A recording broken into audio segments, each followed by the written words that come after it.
Good morning. I'm Leanne Neal, and it is my pleasure to welcome you to this exciting day, the 59th Research and Development Forum. We're coming to you today from the Shawnee Mission School District Center for Academic Achievement.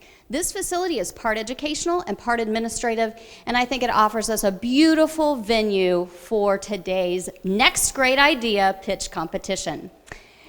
We are so pleased to be able to recognize and celebrate the talent, creativity, and innovation of students from across the district. The pitch competition, which is new this year, has been a great partnership with Startland, a local organization that supports innovation and entrepreneurship.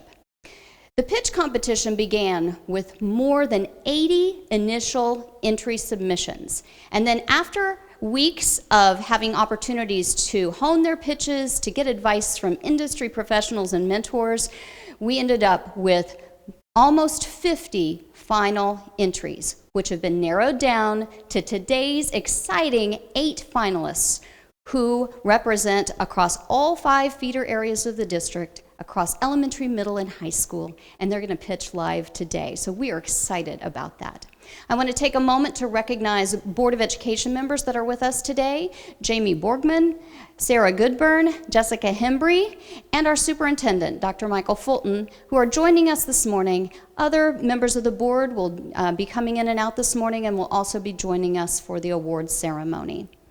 We're also excited today to be able to celebrate the work of more than 700 students through our showcase entries. This is exciting for us to be able to continue the spirit of the R&D Forum and to celebrate the accomplishments across multiple disciplines and creative areas. And we're able to do that even in the most unusual of years, thanks to the generous support of the Rainier family. Mr. Rainier, thanks to you and your family for your dedication and your continued support of our students in Shawnee Mission. We truly appreciate it. All right, so we have a very special message today from an innovative entrepreneur who we're proud to call a Shawnee Mission alumna and a former R&D Rainier Award winner. This innovative person is inspiring but incredibly humble. Her many accomplishments would certainly represent a lifetime total, but as luck would have it, she's just in college, and so she's just getting started. When she was 16, she dedicated herself to the idea that would become her company, and at the ripe old age of 18, she became a Teal Fellow and was recognized on the Forbes 30 Under 30 list. Erin Smith, take it away with your welcome message this morning.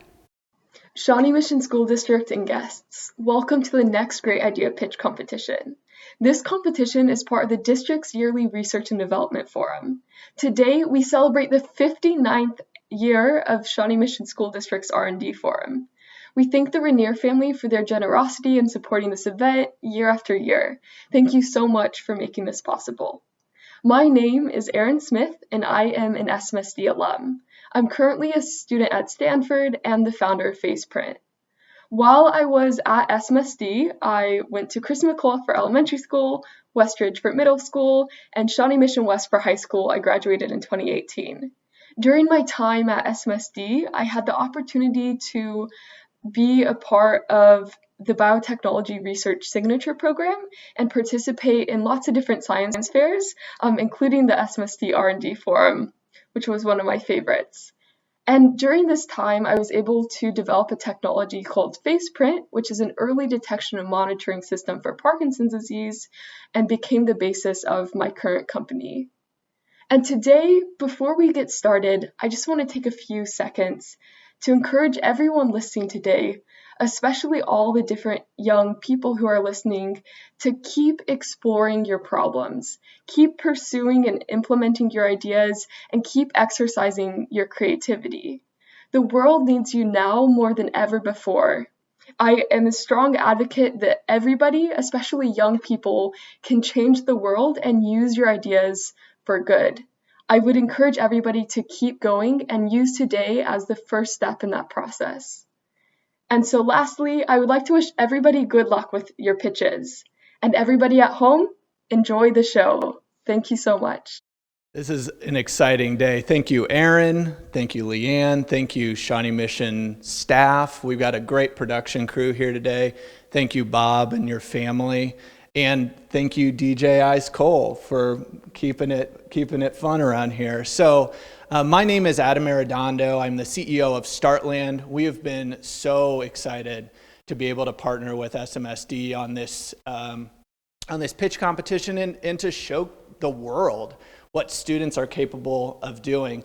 Like Leanne said, 8 made the finals today, but we had many that were just amazing pitches, and you'll be able to, between the pitches this morning, see some of those other ones as the judges do some scoring.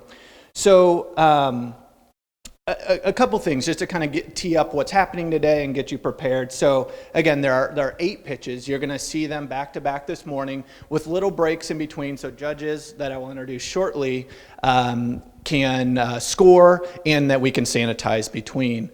And that will be on the quarter hour, so you'll be able to see those. As far as prizes, we have $8,500 up for grabs today. We have one idea that shows a lot of potential. The idea of promise is getting $500.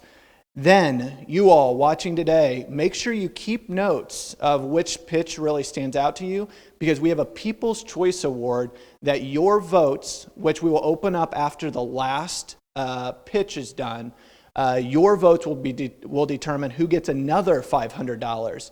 And then 3 innovators will get $2,500 apiece.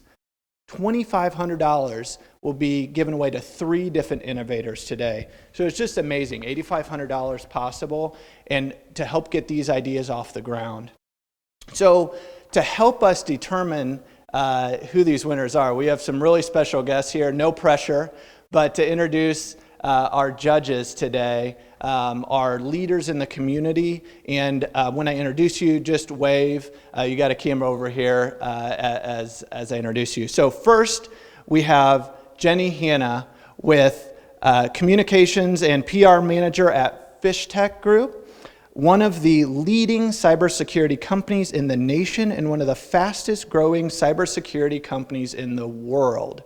They do some amazing innovative work, and she was gracious enough to be here today. Next, we have Thela Cherry, local founder and entrepreneur, CEO of Cherry Co. Sports Gear. Thela was recently recognized as Ebony Magazine's Power 100 list and was a finalist for the Greater Kansas City Chamber's Small Business of the Year just this last year. And last but not least, Melanie Haas. So she is a technology consultant at Prairie Cube Media, but she is also on the Kansas State Board of Education and representing District 2. And congratulations on your win here in January. It was awesome to know you and see you take a step to take a leadership role in our community. So thanks for all of you for being here. And so you all have quite the task today. Thank you for being here with us. So without further ado, we're going to welcome our first student to pitch today. Manveer Kaur is a senior at Shawnee Mission Northwest. Her teacher is Vonda Morris. She loves her sister, who is 10 years, 6 months, and 3 days younger than her, and they love to play badminton. She is very excited also to get a bunny soon. So lots to look forward to in her life. And without further ado, Manveer, we're excited to hear your idea about dynamic sensor.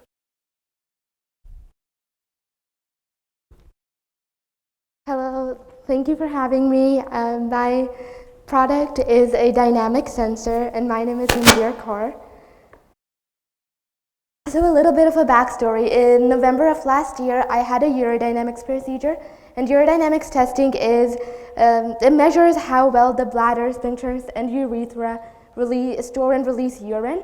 And the procedure is painful and invasive, and because a catheter is inserted into the urethra as well as the rectum. So throughout the entire procedure, I was in pain and very uncomfortable. And afterwards, I was talking with the nurses, and they even agreed that there should be a less painful option. So I got really curious about this, and I went online and did some research, but I couldn't really find a better alternative to the catheter, at least not for humans. So after this, this is a diagram of what the procedure is, and you can see that there's the rectum and there's the bladder that has those catheters inserted inside of them, and that's how the entire procedure works. So the problem is that using catheters for urodynamics procedures, and this is a problem because it is too uncomfortable and painful, and it only gives one-time readings at the hospital, and then there's also a big chance of getting a UTI.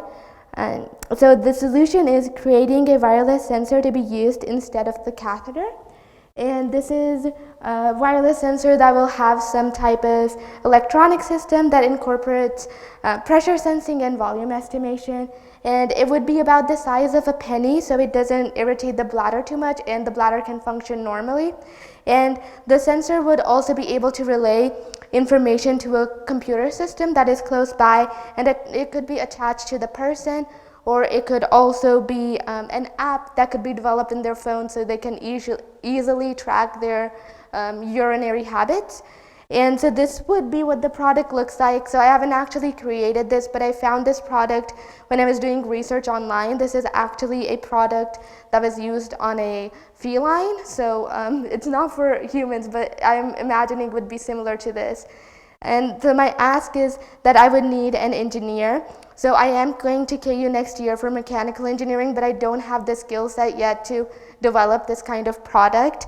And I would also need an app developer. I have done some coding in the past, but again, I don't have that expertise that would be needed to create an app with all of these components on it. And I would also need some money in order to get resources to make my dynamic sensor. So a typical urodynamics procedure costs somewhere up to $1,000. So, and then that also we have to put in how much it will take to actually create the product, and then also go through with that testing. I think this product would be able to help a lot of people, and it would also give urologists a lot of information through a longer time period rather than that one-time procedure at the hospital. And it would be a lot more helpful for patients because they wouldn't be in that pain, and their chances of getting a UTI, which is also very painful, also gets reduced significantly. So it would be able to help people on a really wide scale. And I hope, like, I had a lot of pain during my procedure, but I hope that I'm able to help a lot more people have a better experience with that. Thank you.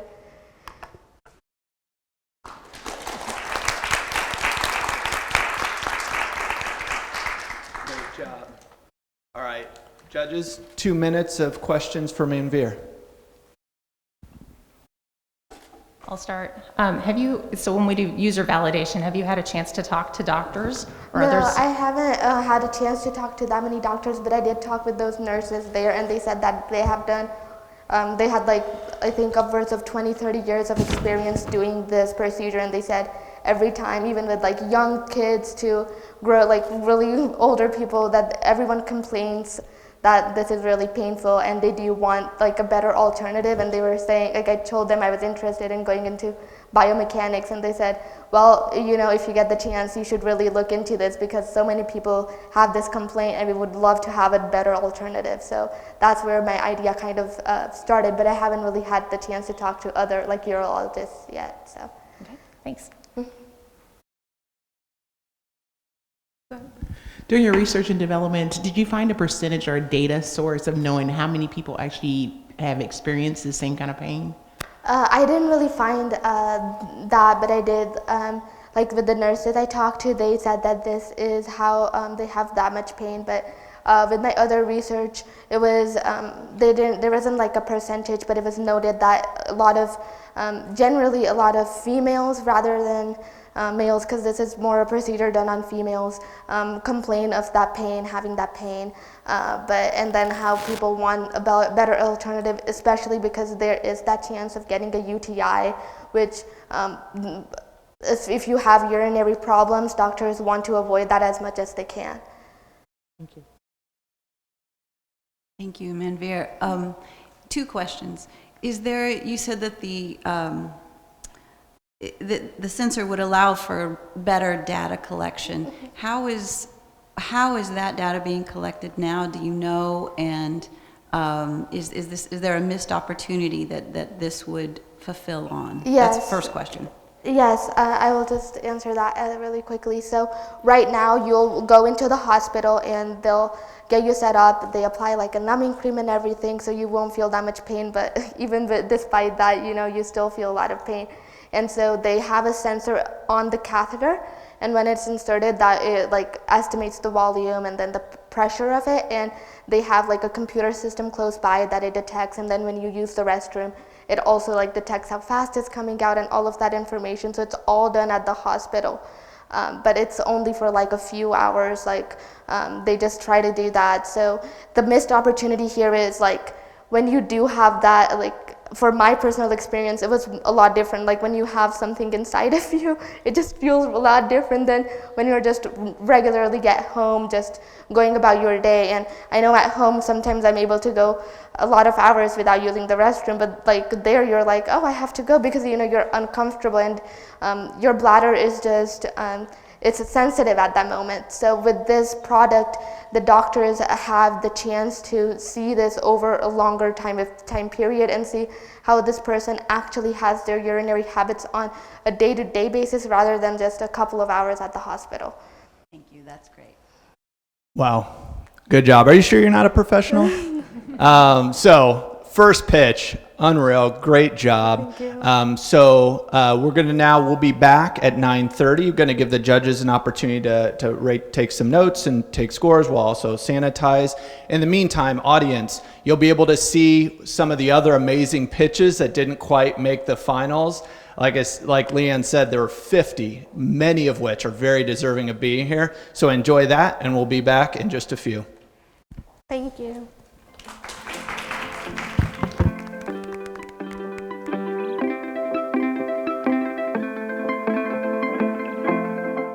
Hi, I'm Anya Bunsel, and I'm going to talk to you about Share Your Skills, an app based on community service where neighbors can help neighbors.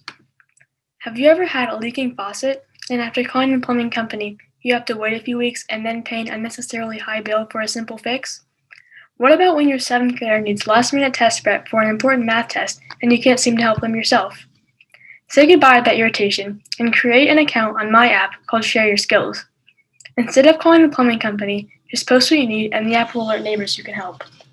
Once they contact you, you decide on a mutually agreeable price and the job gets done. This process can be applied to any skill or vocation you need. Share Your Skills can be used to volunteer, earn a little side cash, or simply help your community. It's up to you. Tutoring your neighborhood friend's sister, helping your grandma's friend with her garden, and pet sitting for that one neighbor that is always on vacation are all options. Students can earn volunteer hours for college while helping their community. Take me, for example. I have been playing the piano for 8 years. With Share Your Skills, I can introduce piano to a young child whose parents can't afford a teacher or are unsure if their child will stick to piano. The child's parents can then decide to invest in formal lessons. Instead of being a social app like Nextdoor, Share Your Skills focuses on getting the job done. It is a way to use your talents to improve your neighborhood without the clutter and busyness of Nextdoor. Instead of allowing users to share threads and posts with the ability to like and comment, Share Your Skills ensures security and privacy through one-on-one conversations, not group ones. This will reduce hateful comments and bullying. I asked 59 people their thoughts on Share Your Skills. All of them would use it, 96% found it appealing, and 95% thought it would be useful in their community. Approximately 80% stated they would use Share Your Skills to both help and get help. Share Your Skills will start out as a local Prairie Village organization, and once we form connections and gain enough users, it can expand and encompass a bigger area. Ads will provide revenue for the app. Share Your Skills is an organized and responsible worker that knows their limits and will get the job done. I can be that person since I'm hardworking, adaptable, and have experience with technology. I'm asking for $60,000 to get the app off the ground. $50,000 would go towards developing the app, and $10,000 would go towards marketing by local collaborators. Share Your Skills can be used to connect people, improve neighborhoods, and help communities. You can help a neighbor, and in turn, a neighbor can help you. Choose my app, Share Your Skills, as the next great idea so that neighbors can help neighbors. Thank you.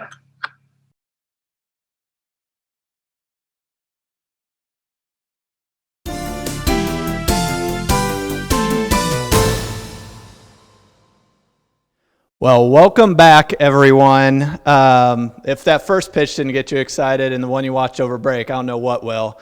So I'm very excited to introduce our next pitcher. He is our youngest of the day.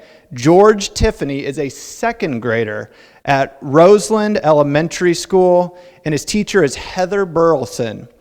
He is an avid YouTube watcher and loves riding his bike and playing with his brother and friends. So, without further ado, George, come onto the stage. We're excited to hear about your chore app.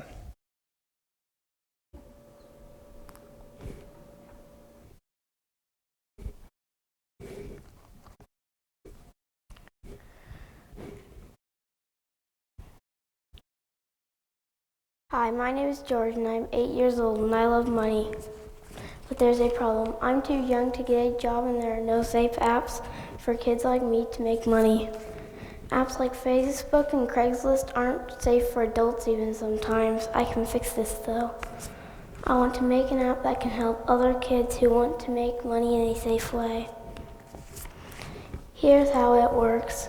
Kids go on an app with mom or dad and show their skills.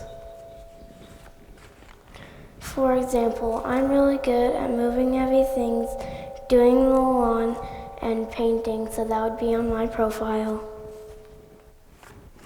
Then, if a friend or neighbor needs help, you can just find someone to help them out. But here's the important part, and this is how it is safe. When someone picks you for a job, you get it letting you know. But you can't see the details until your parents say yes or no and who it is for. Your bosses can even pay money through this app to make things safer. This is good for everyone. Neighbors get their chores done, kids get to earn money, and parents even get to tire out their kids. So here's what I'm asking. I need money to get this app off the ground. Help me with this app so I can start helping other kids who want to make money like me.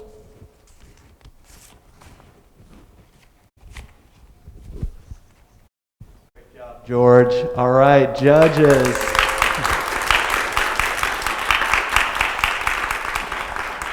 Two minutes of questions for George. Hey, thank you, George. George, did you study some other apps like Facebook, Nextdoor, any of those to kind of choose how you wanted to build this platform? No. Can you tell me a little bit how you would build it, how you would make the architecture of the platform, what would be in it?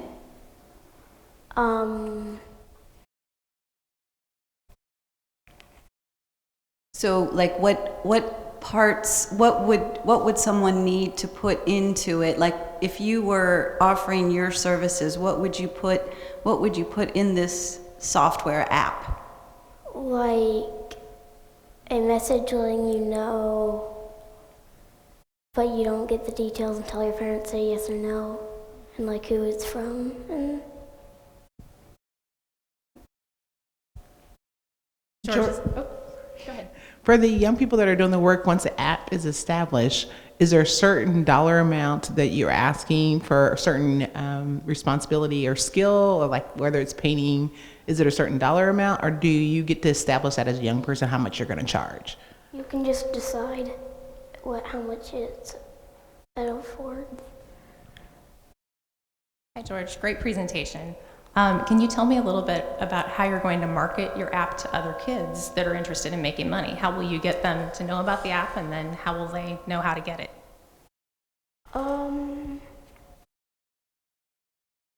We'll make it so the app can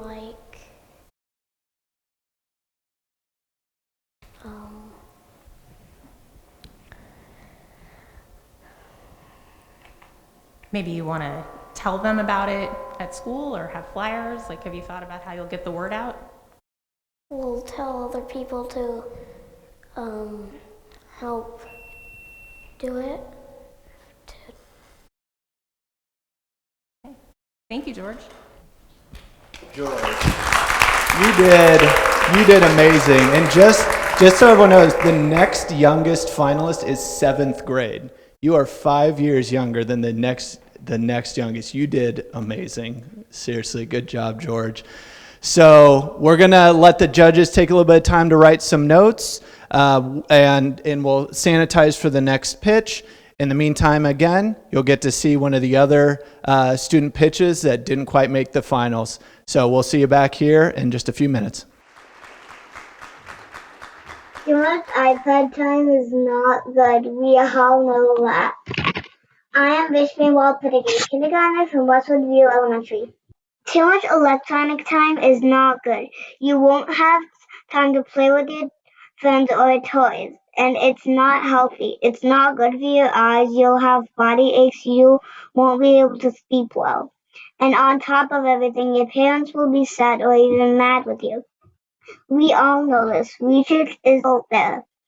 But we don't want to be bored either. We need something fun to do. So, cardboard! Using cardboard to build things is a great solution to the problem. Kids can use all sorts of cardboards and other materials that they find around the house to build all kinds of imaginary things. They can paint them, play with them, and it's super, super, super fun! And they can share their work with others so everyone can enjoy each other's projects and everyone can learn from each other. I shared a few of my projects with my class at school, and my friends liked my work. And they started building things and shared their work at school with us, so I know that it works. I used to get bored when I was not on electronics and didn't know what to do. We have lots of cardboard and other recyclable items around our house, and I start building different things like a car that can be driven by a phone. I have so much fun building things, and also my mom and dad are happy that I don't spend too much time on my iPad. So I thought it would be a great big idea that I should share not only with my class but also with everyone. This idea can help all the kids if the kids are bored without electronics and don't know what to do. They can use cardboard around their house. They can have so much fun and they won't be bored anymore. They will be happy, their parents will be happy, and the entire world will be a better place when everyone is happy. Kids' imaginary projects may become real things in the future. My ask is permission for the school district for kids to share their work on Seesaw or Canvas, so everyone can share their work and enjoy each other's projects and learn from each other. I hope you like and support my idea. Thank you.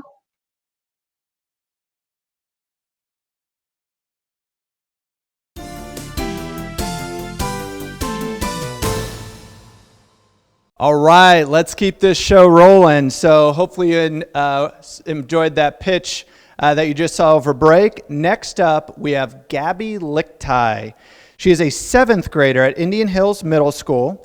Her teacher is Jamelyn Birch. Gabby has grown fond of taking care of her plants, which, as you'll see, has inspired a little bit of her idea here next, and playing with her dog and turtles. Who doesn't love playing with turtles?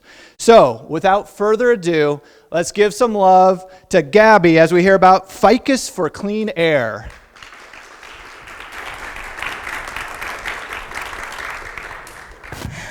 Hi, I'm Gabby Lichtai, and I created Ficus for Clean Air. In a world where asthma and allergy rates are higher than ever, one thing is very important in classrooms: clean, fresh air. Especially after COVID-19 and schools being closed for so long, it's important that we keep the air very clean and awesome, like just amazing. So, but we can't get clean air into classrooms when there are no openable windows in the school, because newer buildings, like my own elementary school, they don't have openable windows. So we have to come up with new solutions for getting clean air into these classrooms. There are many ways to do this through machines, but I have a much more fun, slightly cleaner way: plants. So my idea is to create basically like a ficus system, because ficus plants have this amazing thing called phytoremediation, and they change harmful gases into clean like air. And so I learned about how there are many types of different gases that are getting into classrooms and they're not being able to get out because of these new systems that schools have provided to keep air clean and keep it fresh and cold in the classroom. But that isn't really helping when getting all of the outside air in. So we have some statistics here about how asthma rates are going really high and allergy rates are higher than ever.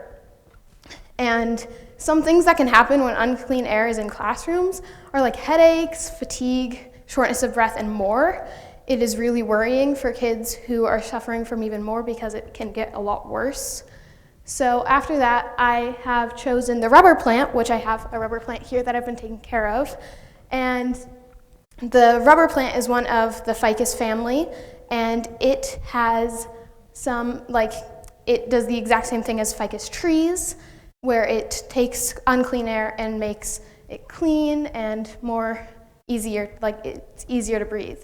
So I chose the rubber plant for multiple reasons, just besides it's because of its size, simplicity to grow, and effects on harmful gases. And it especially has a lot of these, it removes a lot of these, which can be found in classrooms sometimes. These statistics are from an experiment that I did on a construction site, but through research I have found that they are also in many classrooms. This is one of my designs for what the idea would look like, but I hope to make it more simplistic and easier to flow through the classroom. So this is my first design that I have come up with, and it's easy and it's completely self-sustaining, because we don't want it to be able to interfere with the classrooms throughout the day and during breaks and weekends, because we don't want to have someone coming in every day to take care of it. So this is we've got a few specific pieces that we have. We have a heating lamp and a grow light on one lamp that would also be set on a timer instead of a switch. We have a water tank underneath the plant, which would be using a pump to go to the roots instead of going down. And I hope to make this a little bit more simplistic, so that's one of my asks. I am asking to make a more simplistic design that works more easily and is a little bit more effective. So my budget, I am not great at budgeting. That's another thing I would like help with. Some of my things that I really think I need are an electrical engineer consultant to help me with my design, and so my prototype production, my prototype testing, and advertising.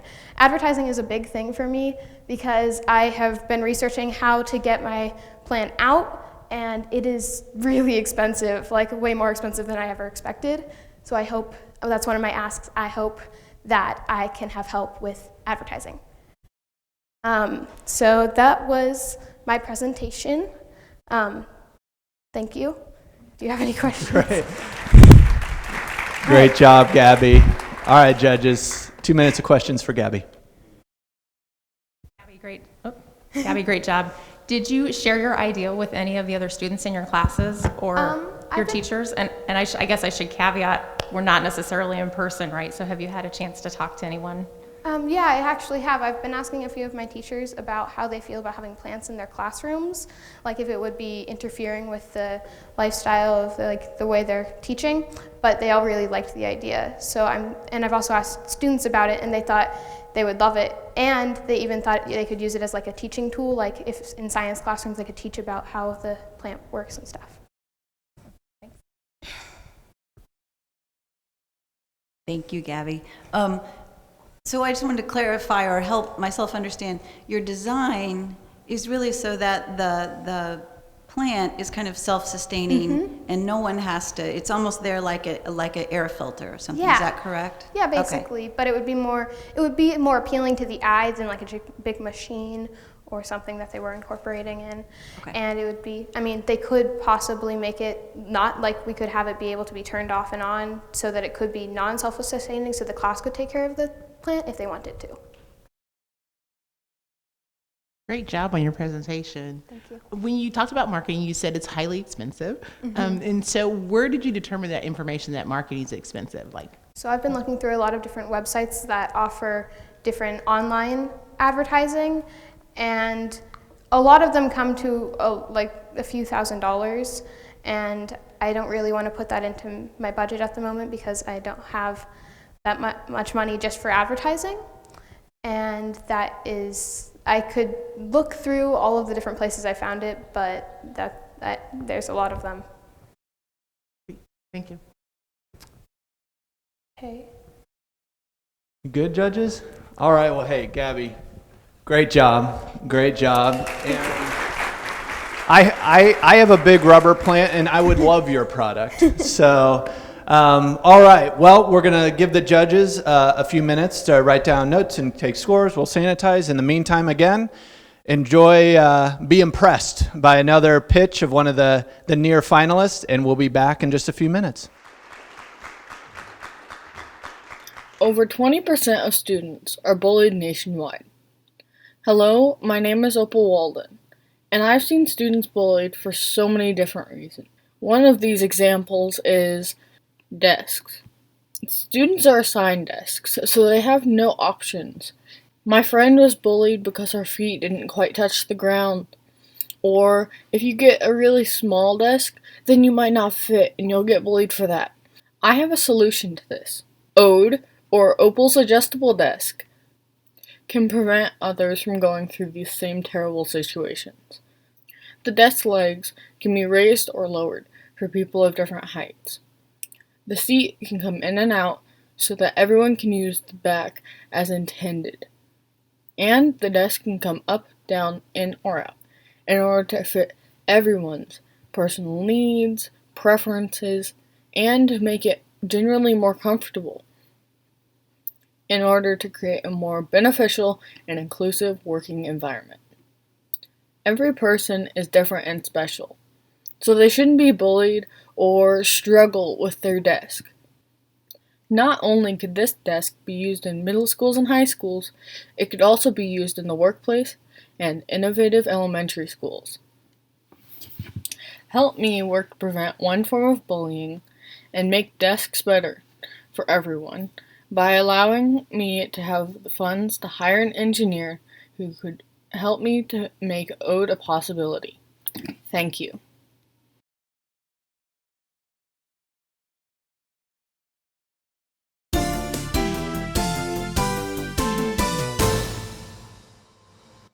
All right, and we are back. So, next up, I actually misspoke earlier when I said our next youngest was 7th grade. I was wrong. It is 6th grade, and his name is James Eckrich. He is a 6th grader at Highlands Elementary School, and his teacher is Mallory Espacet. He is fun-loving outdoorsman, and so far, he brought the biggest entourage to watch him here. So, without further ado, James, come on to the stage. Let's give him some love. Let's hear about your safety signal.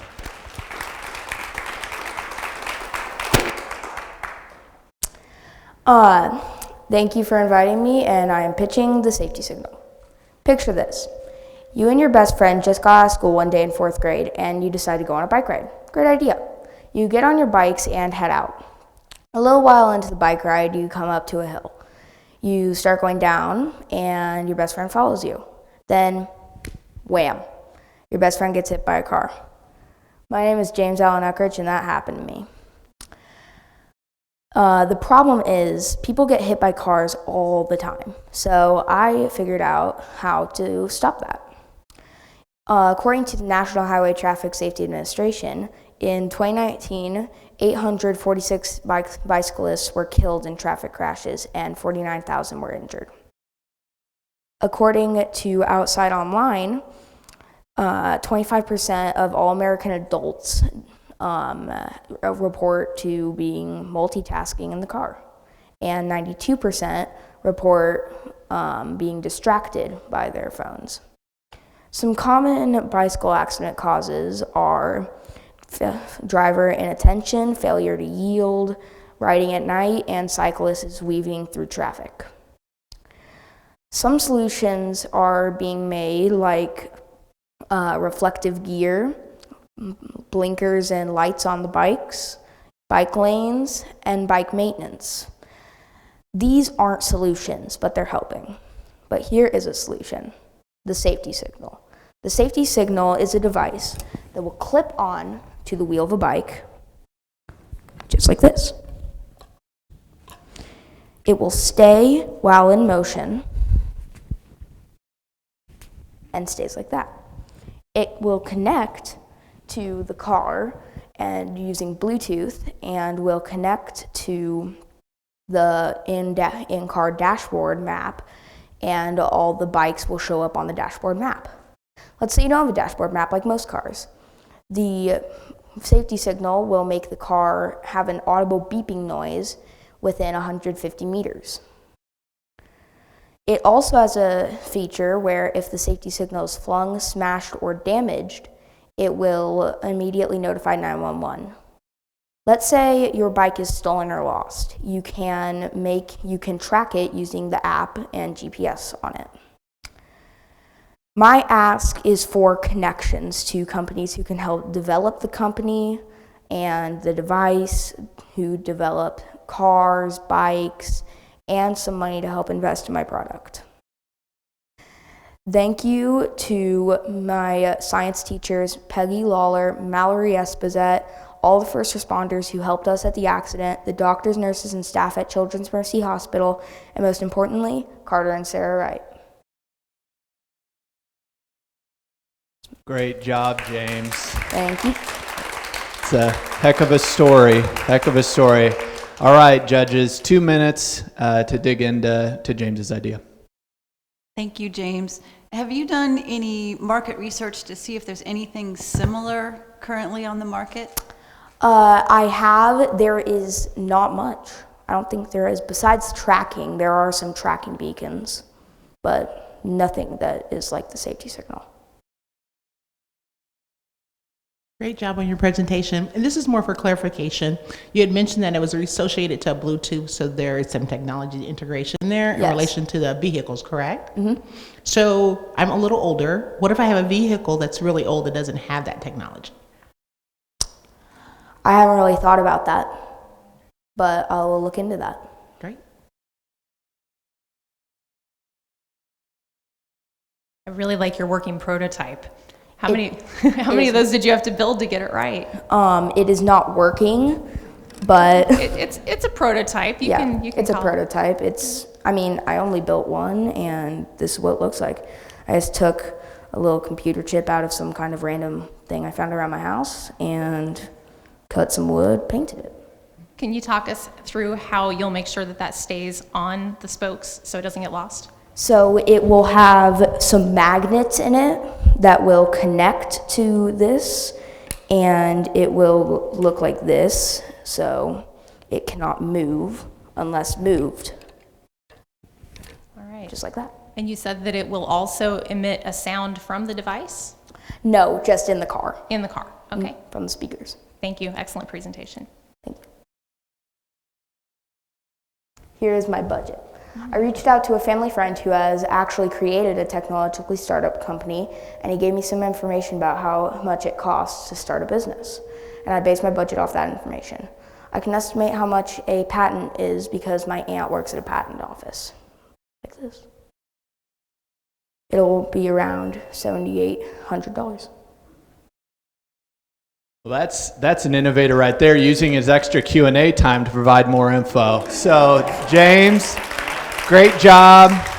All right, so we're gonna take a few minutes again for judges, let you watch another one of the student pitches, and we'll be back here in just a few minutes.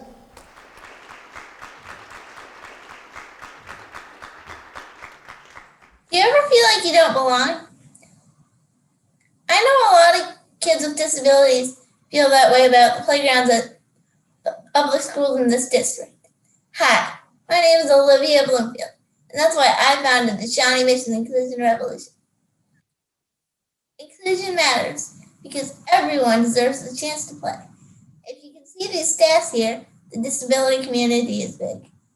14% of kids in public schools have a disability, 1 in 59 children have autism spectrum disorder, and about 16% of children are affected with a sensory processing disorder. The problem. There is a big problem with the playgrounds in our district. They're ADA approved, like this one on the right, but that just means no stairs or ramp. But this one on the left is ADA approved and super inclusive, so this wheelchair kid can play. That's the kind of playground we want in our district. The solution. After talking with the experts at Variety KC, a local charity that makes everyone feel like they belong, I've detected the 4 most important parts of an inclusive playground. Solid surfaces, great for wheelchairs and walkers.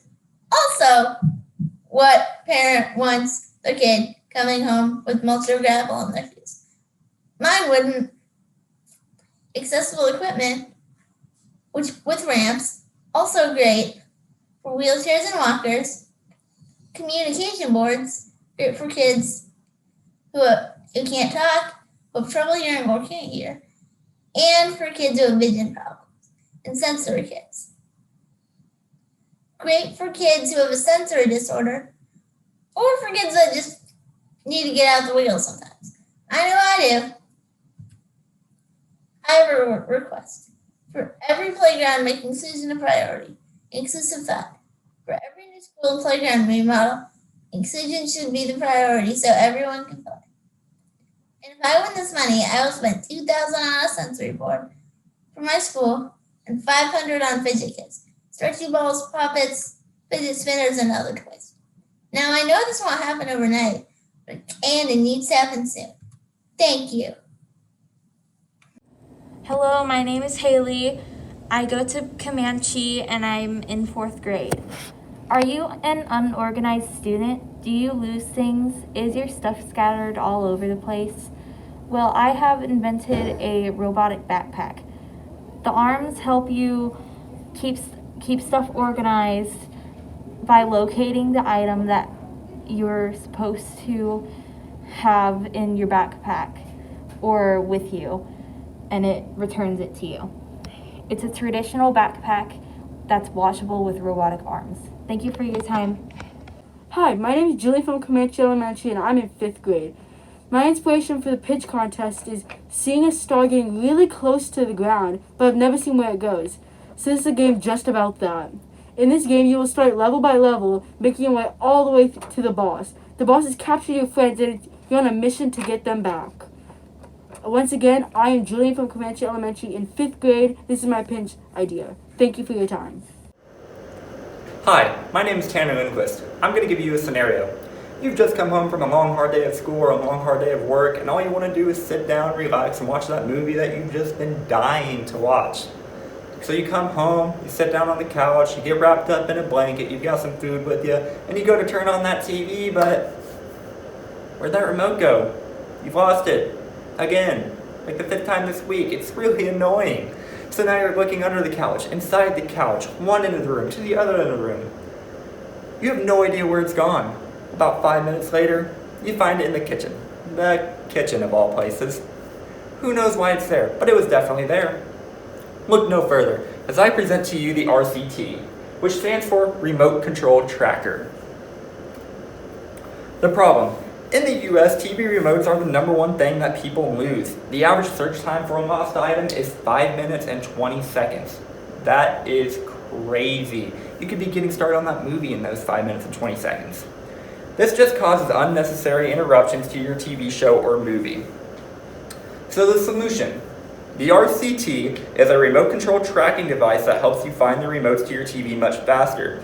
This will help people find the remotes easier and less time will be wasted searching for your remote. How it works. The RCT will be activated through a button on the back of the TV or by using Bluetooth on your phone. The remote's battery cover will hold the RCT in place, and the RCT uses batteries that are already in the remote to get its power. So basically, as long as the remote control is working, the RCT will be working as well. When the button on the TV or your phone has been activated, the RCT will beep and vibrate until found and turned off. Competition. The only competition I was able to find was something called the Chipomo card. The Chipomo card uses adhesive to stick to your control and an app on your phone for the tracker to work. All it does is beeps. Versus the RCT tracker is built into the remote, which is nice because compared to the Chipomo card, using adhesive to stick to the back of your remote would make your remote just feel weird and look funky. We also use an app on your phone or a button on the back of the TV for the tracker to work. And not only does my device beep, but it vibrates. That way you can feel around and, find your remote much faster. So the business plan. The business plan is to sell to cable companies and big name brands such as Google Fiber, Consolidated Communications, Amazon, and you guys get the idea. Cable companies will use custom remotes that have the RCT in the back of the remote. There will be a specific percentage used as profit for every sale that the cable company makes. I am asking for $100,000. 73.8% of this money will go towards manufacturing and developing the RCT itself. 14.5% will go towards marketing and 11.7% will go towards salaries. So what do you guys say? Will you help me help others with their lost remote controls? Because let's be honest, we all know it's not the end of the world when you lose a remote, but we all know that it is really annoying. So what do you guys say? Will you take me for consideration? Thank you. Hi, I'm Finn. I'm Greg. Did you know that 35 billion tons of CO2 goes into the atmosphere every year from the burning of fossil fuels? We've made a machine that uses water. Water, you might be thinking, hey, isn't there a machine like that makes electricity? You might be thinking, a hydroelectric dam. But the thing is, a hydroelectric dam has some problems. It has some dam problems. Clean energy source by Gray and Finn. Is a clean energy source for this stuff, and it's called a hydroelectric dam. But it turns out a hydroelectric dam has some problems. Hydroelectric dam has problems, does things such as it holds back sediment from downriver, it can lower the riverbed, threatening fish and vegetation and wildlife, it can bury riverbeds where fish spawn, logs and food can be trapped behind it, and spawning fish can be trapped on one side, as you can see in the picture. There are also some problems with wind turbines. They're big, expensive, and they really only work when windy, so when it's not windy, they aren't generating any power. Solar panels. They might be a really good way to make electricity, but the thing is, they're so expensive. The big ones that you see in fields, they cost so much money to make. They are even hard to make. They take chemicals and different types of electrics and stuff. They're super complicated, and they only work when it's sunny. If there's a big cloud over, it doesn't work. During the night, it doesn't work. You even have to have an external battery, so during the night you don't have power. So here's our solution. It runs on turbines like a dam, and it is an enclosed system. You don't need a river for it, and it uses air pressure and gravity to move water in a circle over and over again, and it's completely eco-friendly. Here is a scale model. This model is quite short. Here's the check valve, and it'll only let water travel this way. It won't let water travel up. Here's the main chamber. So the water comes in up here at this valve. It goes down through here and it fills this up, and then you pump it up and it pushes the water down, pushes it up the tube, around the curve, then it comes down using gravity into the main chamber to power some paddles in there. Nobody wants their yard to look like this, so I invite you to know my invention. My name is Ricardo Hernandez-Cos, and I am 6 years old, and I am a first grader from Lehman Elementary School. The title of my invention is Blue Mower. It will help people with disabilities, elderly, and other people. For example, my grandma got sick, and it wasn't recommendable for her to use a lawnmower. Nobody wanted her to get sick, and she really loved to attend the garden. How it works. It works with an app. You can control it, speak it, or program it.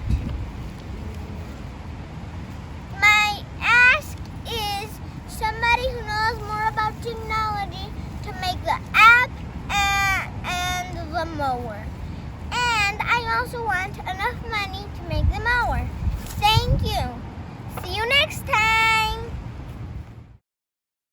As Kansas City returns to the Super Bowl, the demand for sports apparel increases, which has Laser Apparel working overtime. As of 2021, they cannot keep up with the demand because the equipment takes way too long to clean, and in particular their squeegees. They take too long. We can see here how the squeegee pushes ink onto the shirt, and how all the ink collects up onto the squeegees and gets into tight spots. They take too long to clean, and if not done correctly, they can leave paint residue, which will ruin the next batch of shirts. Laser Apparel needs a device to clean these squeegees efficiently and faster. Ron Arney, owner of Laser Apparel, said this: "The cleaning process is a waste of time and labor. It reduces the productivity of my team and costs us a lot of money in the long run, and it lowers morale in the work environment." Ron Arney, owner of Laser Apparel, reached out to us for a solution, and we quickly got to work. The first step was research, making sure we were knowledgeable about the problem at hand and to better understand it fully. We made sure to document everything as we went along. We knew there was a problem, something that not only Laser Apparel is experiencing, but we wanted to see what products were already available. We made a list of all current solutions on the market today. Here's one example. This is the same device used by Laser Apparel, and you can quickly see the flaw to this system. First off, the skin is always in contact with the cleaning solution, and the hand crank can easily become exhausting after some time. After the brushes do get done cleaning the squeegee, it still needs to be cleaned by hand to get rid of the leftover paint residue. There are automated machines on the market as well, but with a price point starting of $27,450, it's something that Laser Apparel simply cannot afford. After visiting Laser Apparel to see the problem firsthand, we began creating sketches left and right, trying to find the one that would solve the problem the best. We became creative in the brainstorming stage until we found the perfect solution, so we began modeling it to see how it would work. We have the idea of making the cleaning process automated, reducing the amount of time an employee needs to clean these brushes manually, while keeping them clear away from the chemicals that could be dangerous to their skin. This would increase productivity and allow another individual free to help around the work environment.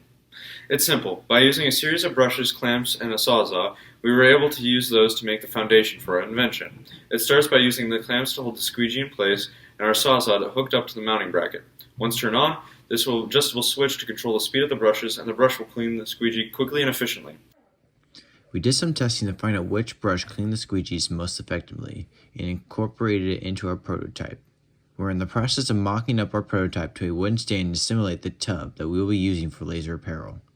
We have hooked up our sawzall to the stand as well, and we are currently situating the positions of each piece so that it can all work simultaneously. We are finishing up the prototyping phase and will be moving on to our testing next until we have our final product ready to be put into action. My name is Veronica Fast, and my product idea is CarCam with the slogan, "Get Home Safe." I wanted to choose a problem that is not only affecting 97% of women worldwide, but one that is also putting girls my age in danger.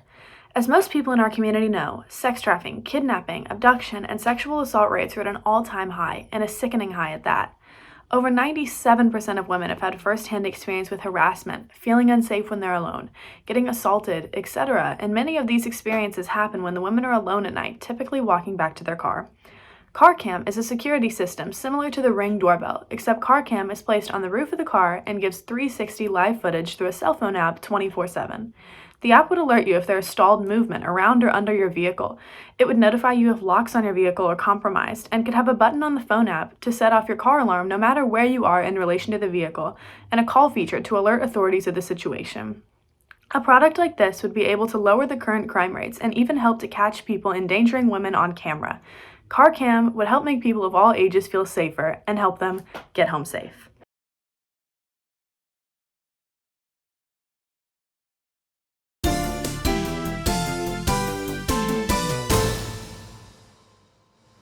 All right, here we go. So I forgot to mention we had a little longer break, but hopefully you enjoyed a few more of those pitches. But to get back into the live pitches, we've got a great idea coming up next. So we have a tag team on this one, Logan Root and Natasha Moore, seniors at Shawnee Mission South. Their teacher is Greg Thiel, engineering instructor at the Center for Academic Achievement. Logan is planning on studying engineering at Iowa State, has 2 dogs, loves camping and hiking, and Natasha is planning to study engineering at K-State and has a bird and a cat. I don't know how that works, but apparently it does. So, but excited to have them come to the stage, so let's give them a warm welcome to hear about Power Walk.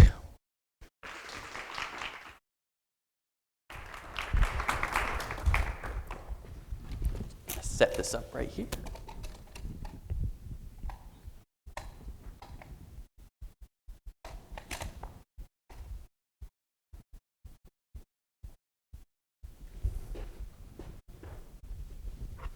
You ready?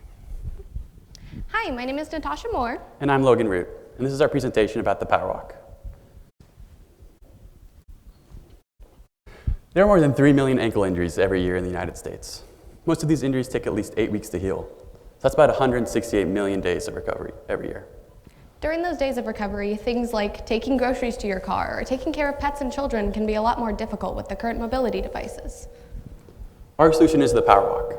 The Power Walk is a mobility device that attaches to the user's lower leg and redirects the force of walking away from the injury.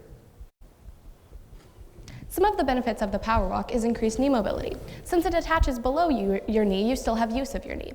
That allows you to walk on uneven terrain or up and down stairs. Another benefit of the knee mobility is that it increases blood flow to the entire injured limb. The third benefit of the Power Walk is increased muscle engagement. So when walking on the device, most of the muscles in the leg are still being used. So this can reduce weakness that's caused by traditional mobility devices. And all of those things, the increased muscle engagement, increased blood flow, and knee mobility, all come together to provide an optimum healing condition for the injury. Some of the key features of the Power Walk are our shock-absorbing foot. That shock-absorbing foot allows some of the pressure to be taken off of the leg, and so it increases comfort. Another feature is adjustability. The height and angle at which your leg attached to the device can be adjusted in many different ways. This allows for people of all different shapes and sizes to use the device comfortably. Another feature is our detachable handle. If you aren't comfortable with balancing on the Power Walk on your own, you can attach the handle as a safety net.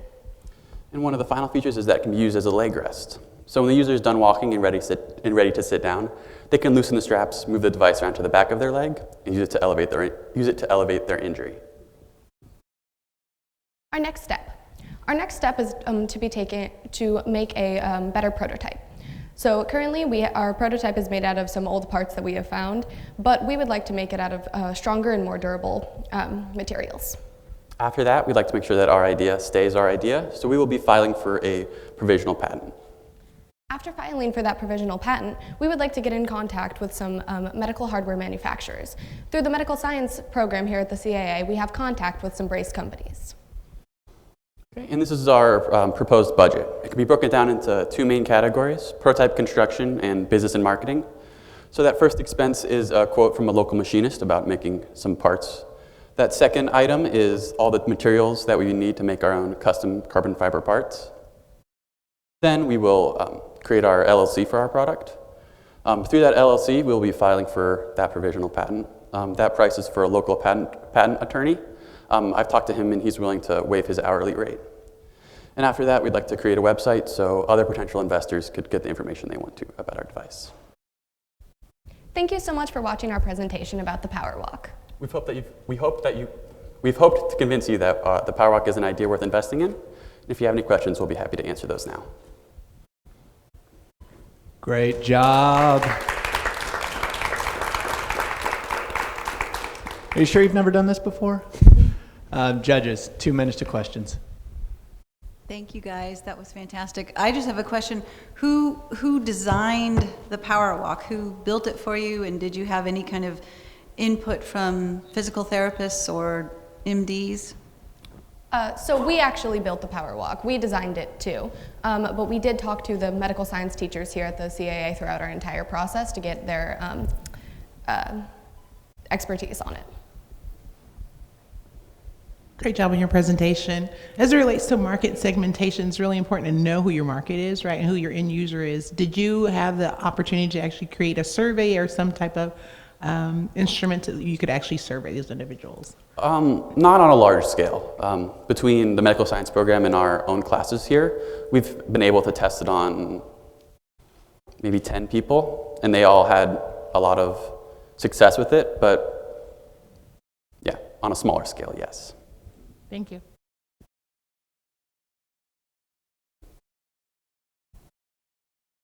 Sorry, you've answered a lot of my questions already. Can you talk to me a little bit more about how you arrived at this design? Did you go through a lot of different prototypes? And I'm just curious because you look like you've had a little bit more experience than some of the other pitches that we've seen today, and so I'd like to know how you arrived at this design. Well, here we're in the engineering design and development class here at the COS. So this whole semester, we've spent time 6 hours a week, spent six hours a week working on our project. So during that time, we were kind of coached through the design process. So it's been a couple different versions, but it's just kind of been ever evolving, I guess. If that answers your question. It does. Thank you. Wonderful idea. Thank you. All right. Well, great job. And yeah, very impressive prototype. So we're going to give our judges a few minutes as usual. So we'll do that. We'll sanitize and be ready for the next pitch. And we'll be back in just a few.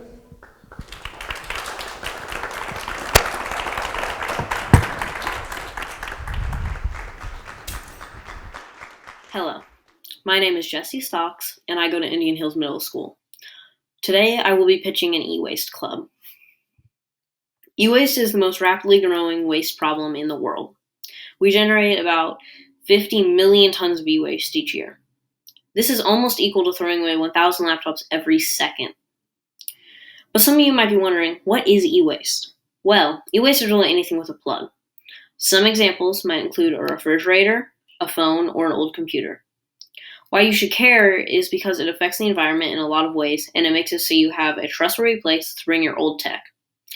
Lots of people get new technology, and they just forget about their old stuff. This stuff goes and sits in a landfill forever. Some of these parts can even be dangerous, such as the lithium-ion batteries that are found in your old phones. Technology has a lot of parts that can still be used even if it isn't new, copper being one of them. You can also make money from these parts, as copper's prices are rising a lot nowadays. I've had an interest in technology for a long time, but I can't usually pay for the new stuff. I like to take apart old tech and figure out how it all works. It is a fun hobby that you can learn a lot from. I've also fixed my brother's iPad that had a broken touchscreen, which is just the part that makes it so you can move around your screen. An e-waste club would be a great experience for kids in the district who want to get involved and have fun in the process. This e-waste club would use money for advertising and tools that help to disassemble items. I would also like to hire a professional to teach how to take electronics apart. This will only be for our first few classes so we can learn and do it ourselves. We would also need a room to put the donations in we got from people around the community. Another thing I would like to add is I would like to organize an e-waste drive, which would have people throughout the district bring in old tech, and we would either fix it to donate to a new owner or scrap to sell. This would be a club that was run by kids, but with adult supervision the entire time. This would be my parents and or volunteers depending on the day. I would make sure this club was run as safe as possible for everyone involved. This club would be offered for kids who were in the 7th and 8th grade. Thanks for listening, and I hope you enjoyed hearing my pitch.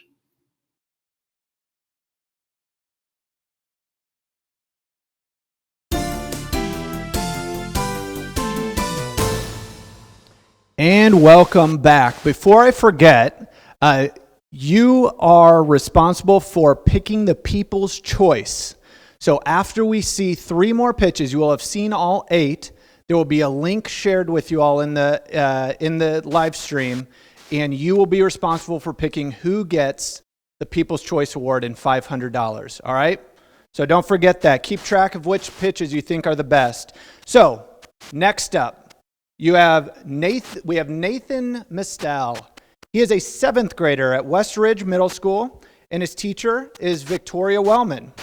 Nathan has a lot of interests. He enjoys cooking, playing guitar with his band, playing soccer, doting on his cat, which I can relate, and he loves traveling, camping, and being outdoors.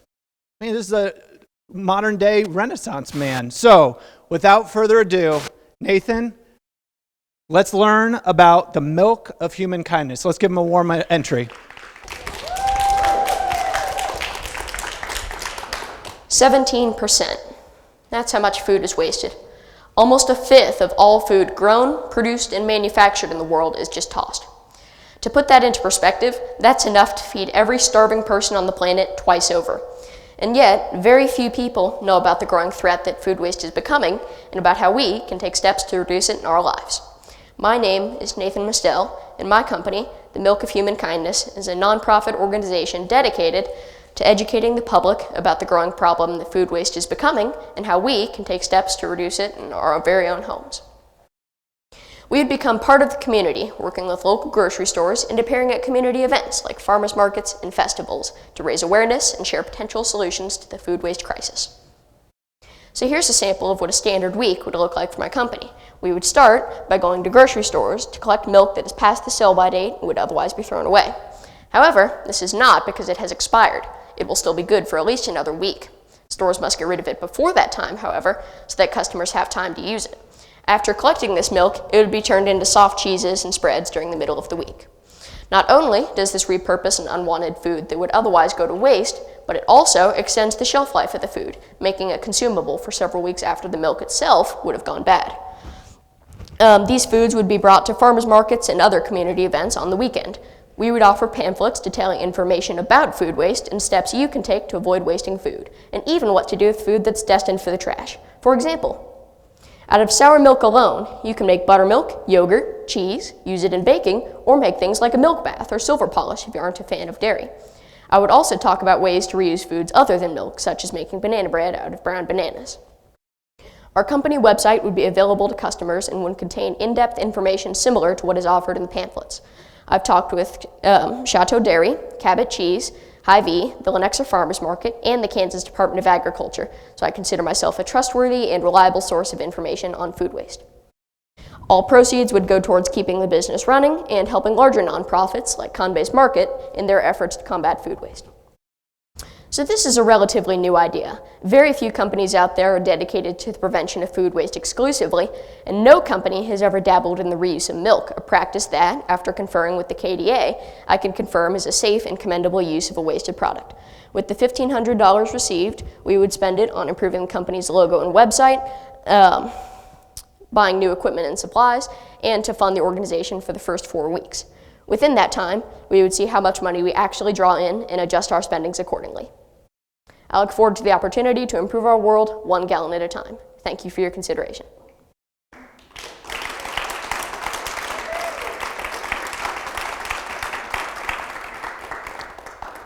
No technical glitch is going to mess you up. All right, judges, 2 minutes.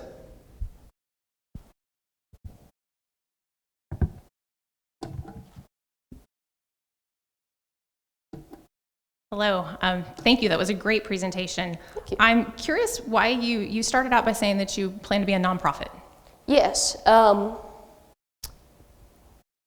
just feel like that would be best because the objective of this would be less about the cheese itself and selling the cheese and more about the education aspect of it. And so I want everything that this company is doing to go towards fighting food waste. So what doesn't get used to fund the company for future endeavors will get used to help other nonprofits like Hunt-Based Market to try and combat food waste. So everything that this company does goes into the cause. Thank you.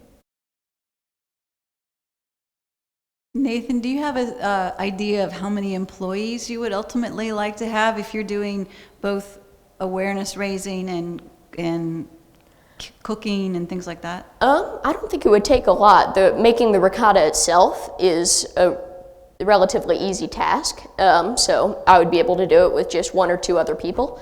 And then same goes for manning the farmers market stall, that you really only need 1 person maximum and maybe a couple other people to help out. So I wouldn't need to do too much in the way of like recruiting or having volunteers. That if I have just a couple more people that are willing to help out, I'd be solid. So Nathan, as the expert, because you've done all this extensive research in relation to there being no other companies that provide this type of service or product? Not necessarily with the reuse of milk. There are other companies like Imperfect Foods that are dedicated to the reuse of foods that would otherwise be wasted, but this is the first that I'm aware of that actually like tackles milk being wasted. Excellent. Can I tack on one more question?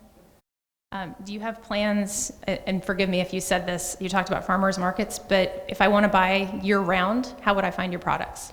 I could absolutely like open up an online thing, because once we got started through the summer months, once the business has been established, we would be able to move more to online, and you would be able to like, I guess, order or have it delivered.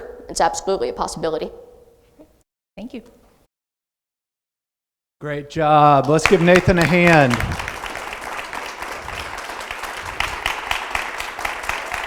Good job.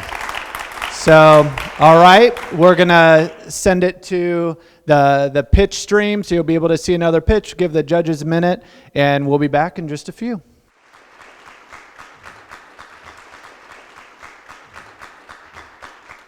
Hi, I'm Jude, and I am so excited to share my ideas with you today. My friends and I love flying drones anytime, anywhere. It's one of our favorite things to do. And so my friends come over to my house, and then we get in the car, and we drive to the place, and then we show up, and we get our drone out, and we're ready to fly it. And then we take off, and we're flying. And this is one of the funnest things I've ever done. Like, ever. And then, pow! Dead battery. The average battery in a drone only lasts 7 minutes. That's 7 minutes of flight time. Only 7 minutes to fly with your friend. And that's a problem. And so I think, what can I do to solve this problem? And it hits me. Solar panels. And so I look it up on Amazon, and it's not there. And a quick search on the internet reveals that it's there, but it's for thousands of dollars, and it's not publicly available. And so then I think, how about I just invent one? And so I wonder how much longer would a battery last if it's solar powered. And I look at the research, and apparently it's 17 times longer. That is so much longer. That's 2 hours of flight time. That's so long. And that would just be so fun. And then I think, I want this not to be a ridiculous amount of money. I want to have it able for kids to buy it with their allowance. And what can I do to solve that and make it so that's possible, what would I need for that? I would need about $1,000 for researching lightweight materials that are inexpensive and for building prototypes. And I would need technical expertise to help build a drone. Thank you so much for taking time out of your day and watching this. I hope you found this topic as interesting as I did.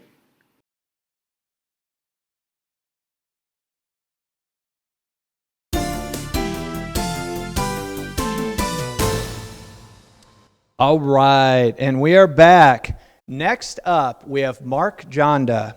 He is an 8th grader at West Ridge Middle School, and his teacher is Parker Guidry. So Mark loves reading, playing soccer, swimming, skiing, and Minecraft. And very cool to know his father is originally from Czech Republic, and they actually speak Czech sometimes at home. His cat Zoe, as you may see in his, or he talks about in his pitch, just so you know, didn't actually throw up on the backpack, just so you know, just a little precursor there. So anyways, Mark, come on to the stage. Excited to hear your story. Let's give him some love. I'll probably put this right here.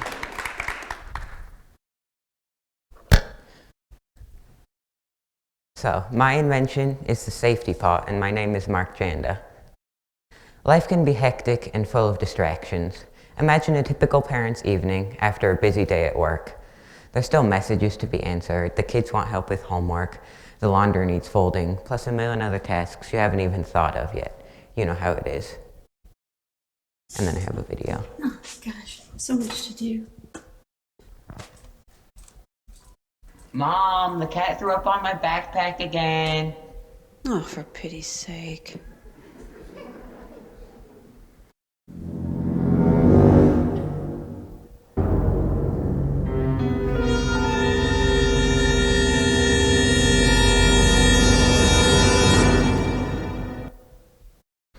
Now, you're not a careless person, but in that moment, you've just left a dangerous situation in your kitchen. Why is it dangerous? From a very young age, many children are here to help out in the kitchen, and the pot handle hanging over the edge of the stove is the perfect opportunity. They reach up and pull the handle, pouring all the hot liquid over themselves as a result. So what my safety pot does. It has a built-in sensor in the handle that can detect when the pot handle has been left hanging over the edge of the stove. I can demonstrate that now.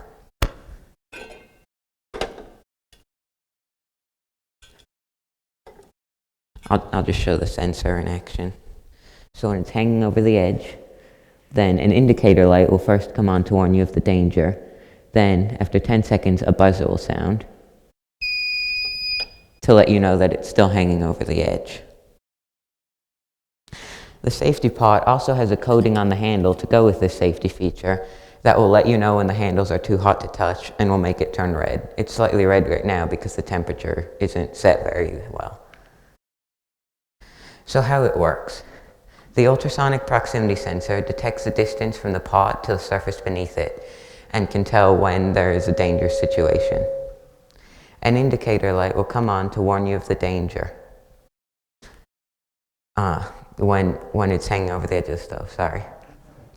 The safety pot also has a coating on the handle, and the coating has thermochromic pigment, which just means it'll change color once it reaches a certain temperature. So my goals for this project. I would like to make a way for the sensor unit to automatically activate when the pot reaches a certain temperature. As well, my pot is currently a proof of concept prototype and could be improved upon with the help of a consumer product engineer. I would also like to receive $1,500 in funding for the budget listed on my next slide. And this is my budget. I have the help of a consumer product engineer, 3D model creation, printed circuit board design, parts and supplies like the pot and the pigment, 3D printing services, and patent application. That's the end of my presentation. Any questions? Great job, Mark.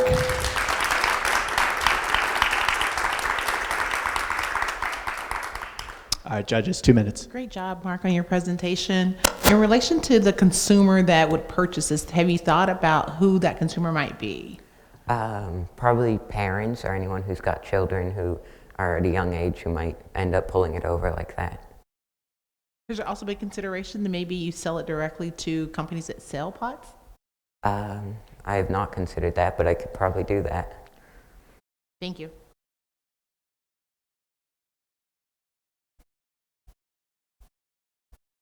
I'm curious, what was the impetus for this product? Did you experience an accident? Originally, it was actually in school. We had an assignment to come up with an invention no one had done. But then I kind of got into this project, and it kind of just developed from there into this. All right, thank you. Mark, is your idea that the device will be part of the pot when it's purchased, or will it be a separate unit that you can stick onto any pot you have in your kitchen? I think it would probably be a removable unit in case this pot breaks or something, so you could just stick it onto another pot. Right.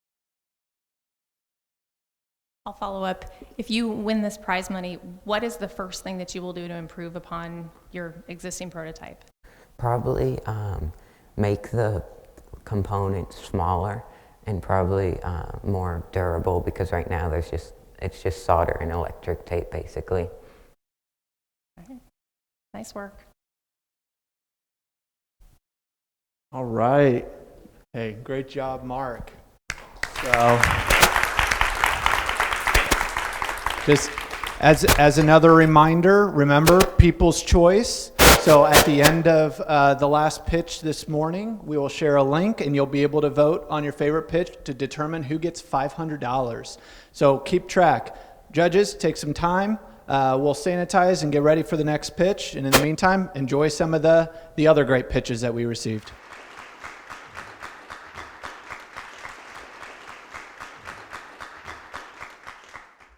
Hello, my name is Avery. And my name's Tanner. For the past few months, we've been designing, prototyping, and testing our product, the Lock and Roll. In the world of motorcycles, helmet theft is a large issue.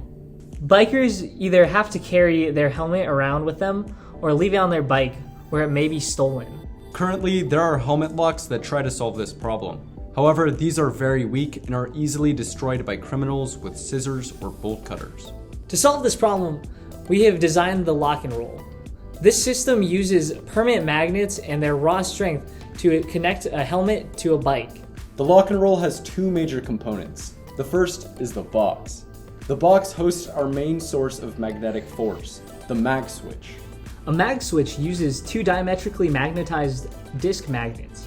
When these magnets are aligned correctly, the magnetic fields cancel out, allowing the mag switch to turn on and off. We put one of these mag switches inside our box. We then 3D printed and installed two bevel gears, allowing the mag switch to be turned on and off using the simple turn of a handle. This box is firmly clamped to one of the front struts of the motorcycle. The Lock and Roll's second component is the metal attachment, which is screwed onto the back of the helmet.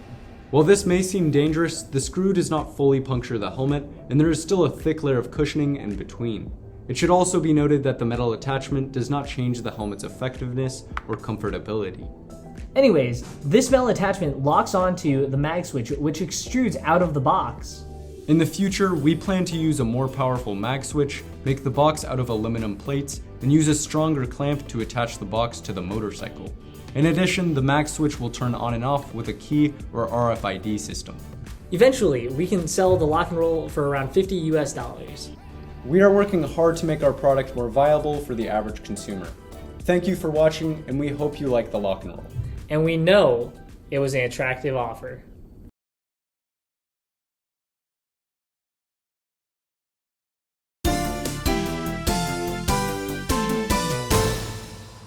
All right, and we are on our last of 8 finalist pitches. And last but not least is Alex Blicken. He is a junior at Shawnee Mission East, and his teacher is Amanda Doan.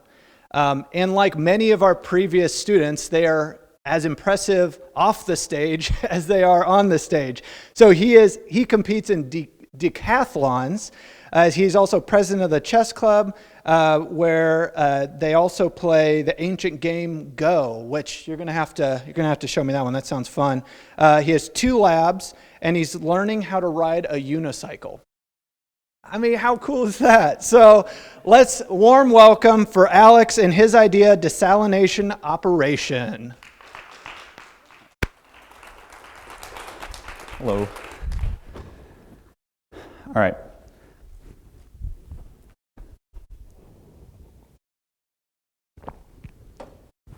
More than 2 billion people around the world cannot do what I just did. These are the stats. 2 billion people around the world don't have access to fresh water. The global increase for water is going to increase about 1% per year, meaning that by 2050, we'll need about 30% more water available than we have now. Many charities are trying to combat this, usually by erecting wells or by educating local populations about sanitation, but very few try to tackle the challenge of purifying ocean water. And the ocean is about 97% of the world's water reserves, so that'd be an incredible asset to secure for humanity moving forward. The problem is to find a way to sustainably support the growing population with the water needs with a simple, easy, and cheap solution that will be available for impoverished or less developed countries to utilize. And this is a graph of all the ocean water compared with all of the available water for humans. This is my solution. This is a 3D model that I have constructed in software.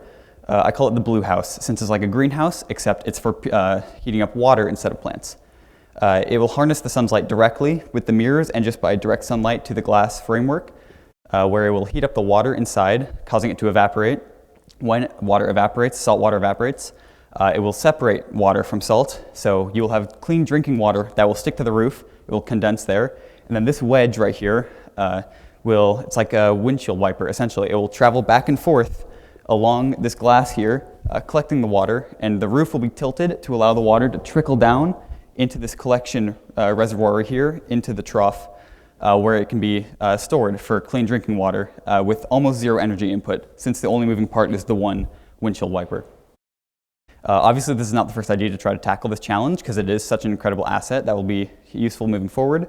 But current methods are these large factories that often have tremendous amounts of energy required and lots of complex machinery with a ton of people required to staff it. And they need high degrees of skill to staff and maintain it as well. It's not simple at all, things break all the time, and it's not feasible for smaller countries to do this, or for just places with less budget. Also, solar panels have been used in the past to use sustainable operations for this, but they operate below 20% efficiency most of the time. 23% is about the max. So you're losing about 77% of the energy available that you would just get from harnessing the sun directly. My fixes would be, it has an extremely low energy cost for this operation, as there's only one moving part, and with the one moving part, it would be incredibly simple. Things would hardly ever break, and if they did, it would be a simple fix. It wouldn't require many people to staff it at all, and it's very simple and cheap and easy. Cheap and easier than more designs available right now. I'm asking for $2,000 to construct a scale model. It would be about 2 to 3 meters in length. It would be fully functioning with moving parts, glass. I would probably use plexiglass since it's a little bit cheaper. They are more expensive right now because COVID has drove the prices up, which is why I'm asking for $2,000 for a scale model. And then I would also want to have connection to experts, specifically a structural and civil engineer, so that they can advise me on the design process, because I would test it, redesign it, remodel it, and I would need their guidance and expertise on the matter. So that would be a helpful asset moving forward. I'm open to questions. Come on, there we go.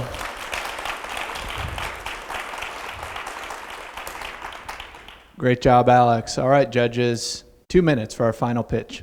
Alex, that's fantastic.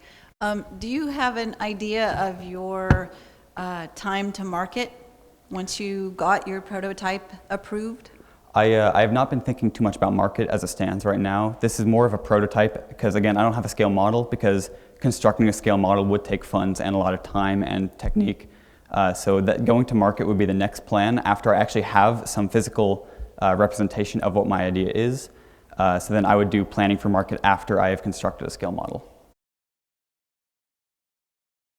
Great job on your presentation. As an entrepreneur, there's always something that really draws on the heart to really make us create a decision on why we want to solve a problem. So can you share kind of why this is important to you?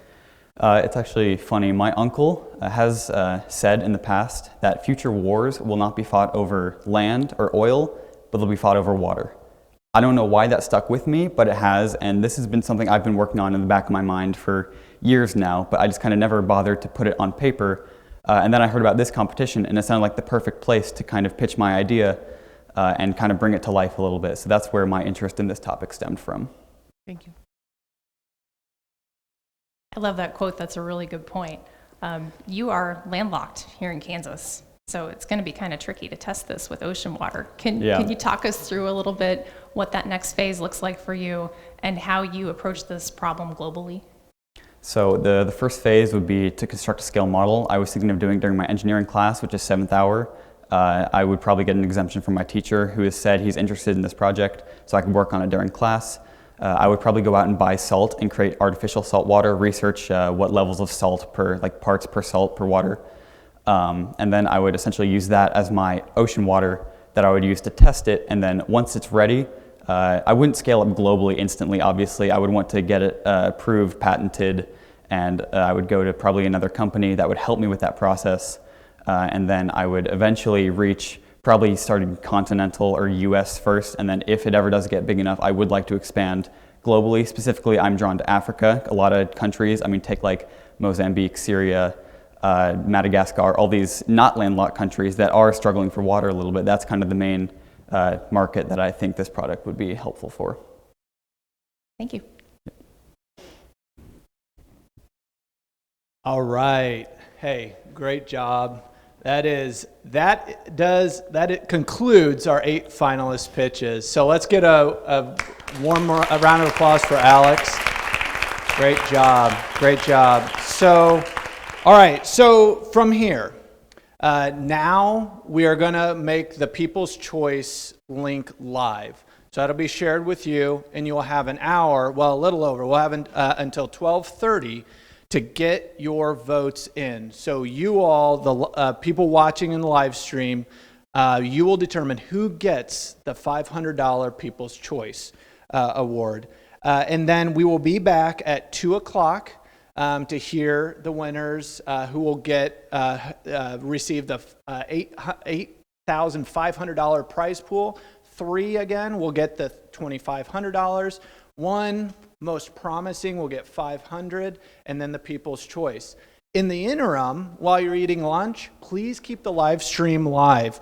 We'll be showcasing other performances and other creative projects from the district. So that will be showcased over the next 2 hours or so until we're back live here at 2 o'clock to announce the winners. So with that, you got a tough choice. Make sure you vote for People's Choice, and we will see you back here live at 2 o'clock. See you then.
look looked out this morning and the sun was gone. I turned on some music to start my day, and lost myself in a familiar song. I closed my eyes and I slipped away.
There, so like the portal over there, you know that. Yeah.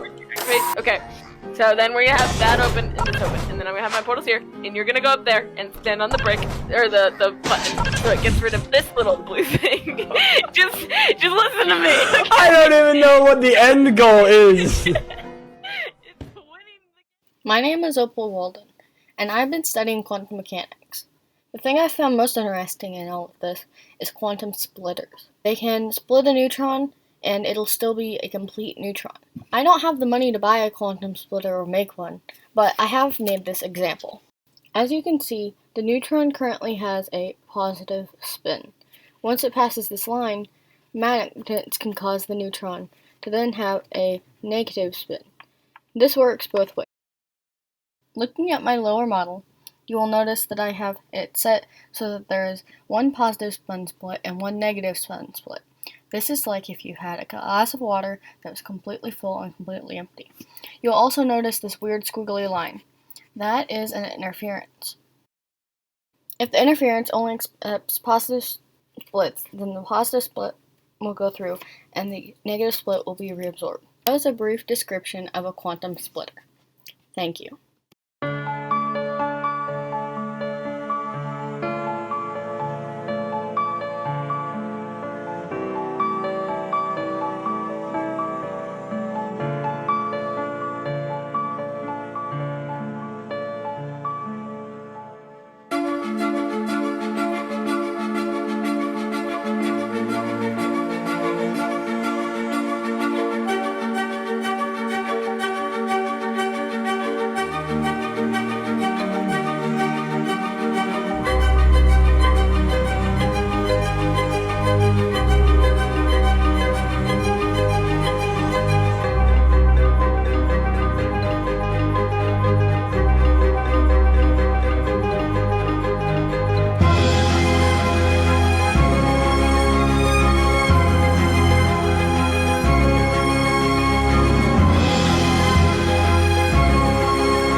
and I made this.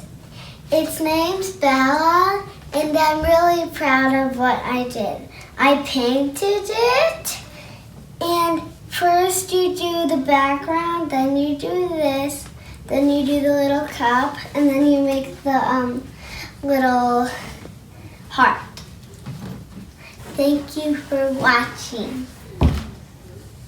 Hello everybody, and before I get started talking about this amazing art piece that some of the Comanche Elementary students made, we want to thank all teachers and parents who helped us get through this interesting year.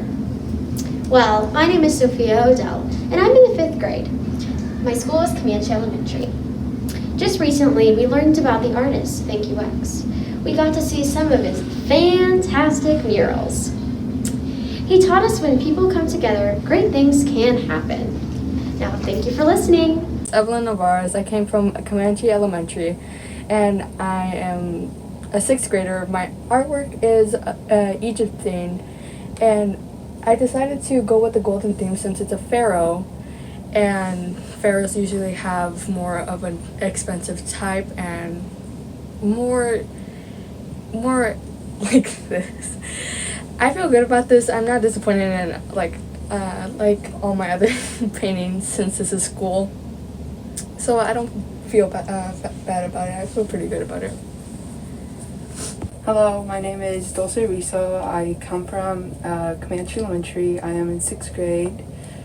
My artwork is an O'Keefe flower. It is from oil pastels. I really like it, honestly. I just feel like I would have added more yellow color here.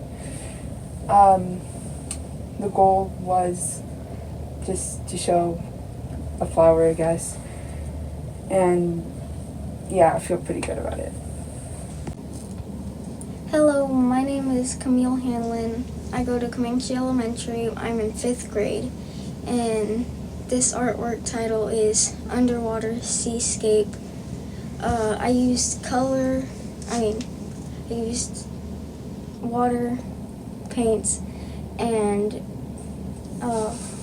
I tried to use a lot of blue just so you could, I guess, see what it's more like in the ocean. I did an octopus and a crab, no idea why, and I feel pretty good about it. I mean, it's okay, I guess. The color blended pretty okay, and that's all. Hello, my name's Aurea, and I go to Comanche Elementary. My teacher is Mrs. Hepper, and I made the fruit bowl. I used Sharpie as that outline, and I used watercolor to color it in. My goal of the art was to make it as colorful as possible, and I feel like out of 10, I would say it's an 8.5. Hello, my name is Dominic. I am from Comanche Elementary, 6th grade. Here's my artwork. It was supposed to be crayons, and it's a 3D dimensional. It was supposed to make the different highlights, and I feel really good about my artwork. Hi, my name is Camilla. I'm from Comanche Elementary School. I'm in 4th grade, and we did this piece of artwork, and we were working on to make something like transparent. And so we did the vase, and we added some white, I added some white detail so it looked transparent. And then I made my beautiful flowers, and I really feel proud of this work because I worked really hard on it, and I'm very proud of it, and it looks good. Thank you for your time. Thanks for listening. Hello, my name is Stephanie Hernandez, and I go to Comanche Elementary, and I'm in 5th grade. And my artwork is called Underwater Seascape. And the media that I used were crayons and markers. And when I was making my artwork, I wanted to make it stand out by adding some stripes and some sea animals. And I feel pretty good about my artwork. Hello, my name is Kelsey, and I am in 4th grade. This is my hamburger art title, and I used it out of construction paper and nice pen. And I like this piece of art because it took me a little bit of time to make, but it was definitely a piece of artwork that I've never done before, because I don't really like doing like food artwork, but I don't like it, but I will do it. It's fun. So the goal of the art was technically just to be a hamburger, and I feel about this artwork that it's a very nice artwork. I like it, and it's good. Hi, my name is Michael, and I'm from Comanche Elementary. I made a silly bird with watercolors and a Sharpie. Hello, my name is Sophia Odell, and my school is Comanche Elementary. I'm in the 5th grade, and the title of this art piece is Underwater Seascape. As my media, I use colored pencils, highlighted markers, and just regular Sharpies. And this is supposed to be myself in the water and just kind of exploring the area, as I want to do in my future, is kind of explore the world, just like she's exploring this, the ocean. And so the goal of this was to make it look like myself.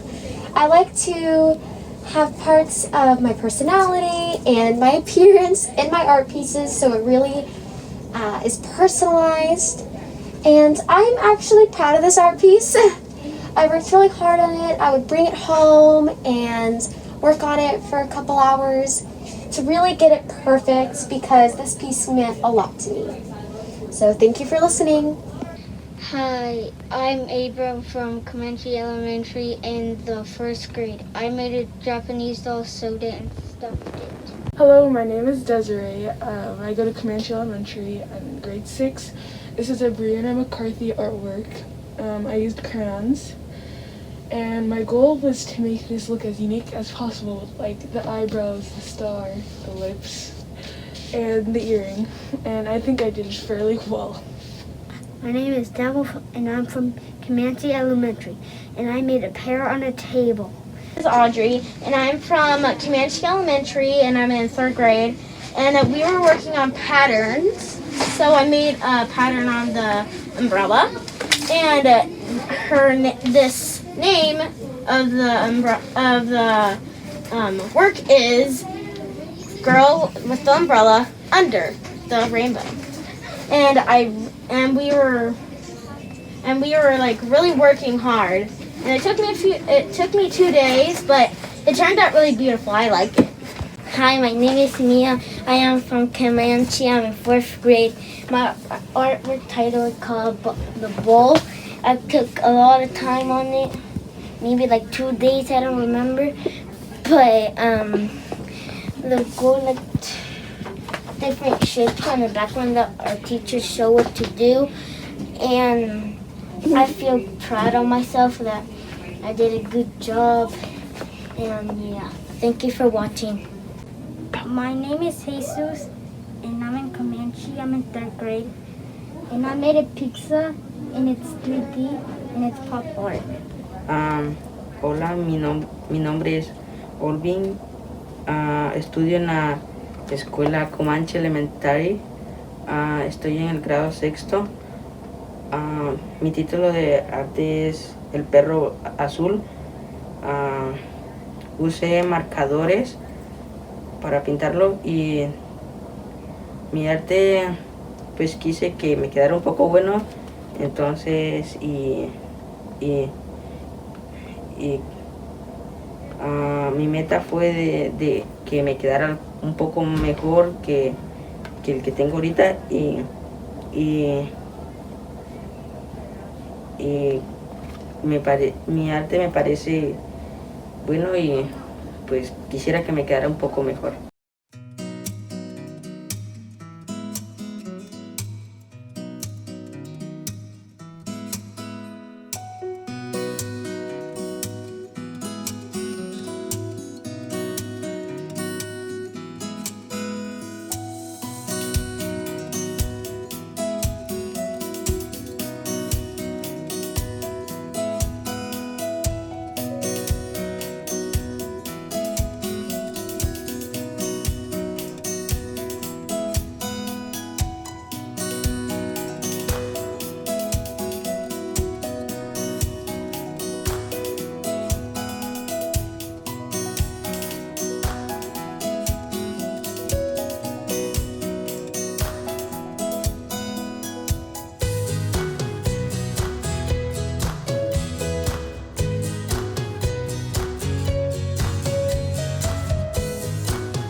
Every year, thousands of children are scalded in stovetop accidents.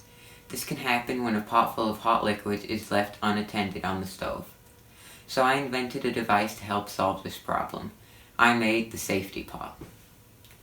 It has a built-in sensor that can detect when the handle is over the edge of the stove, like so. First, an indicator light will come on to warn you of the danger. Then, after 10 seconds, a buzzer will go off to draw your attention to it even more. And the buzzer just went off. So, this is to prevent your child from pulling the handle of the pot over while it has hot liquids in it, therefore burning themselves with it. The pot also has a coating on the handle and the other handle as well, which will turn red when it's too hot to touch to prevent you from just burning your hand normally. I believe my safety pot could be very useful in stopping easily prevented burns in the kitchen.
We are the Shawnee Mission Northwest Women's Combined Ensemble, and we will be singing Oh Dear What Can the Matter Be by Rents and When I Think of You by Farnell.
Hello, my name is Jovian and I'm in 5th grade.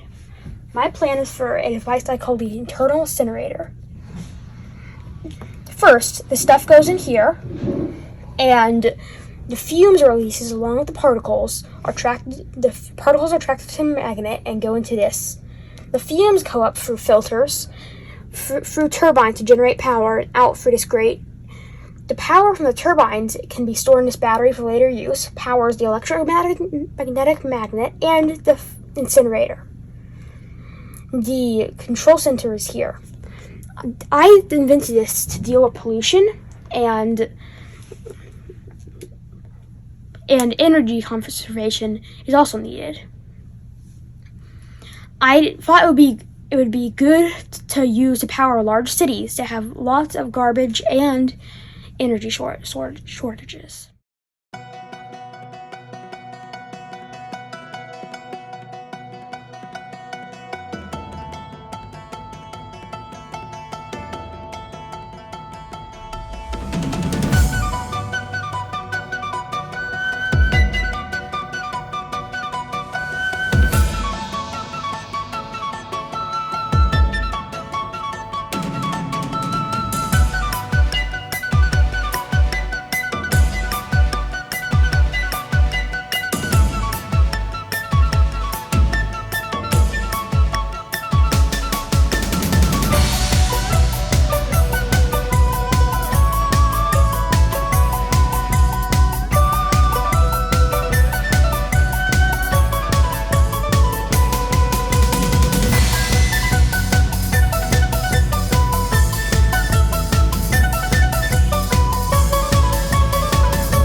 Hi, my name is Annabelle Huxtable, and I am a senior at Shawnee Mission East.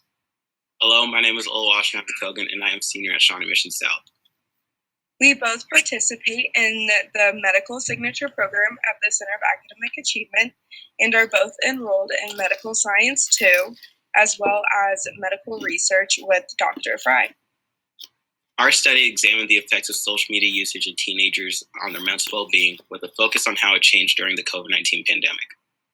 We chose this topic because both of us have experienced a social media increase for us, and we wanted to see on a bigger scale how that looked because it has affected our mental health.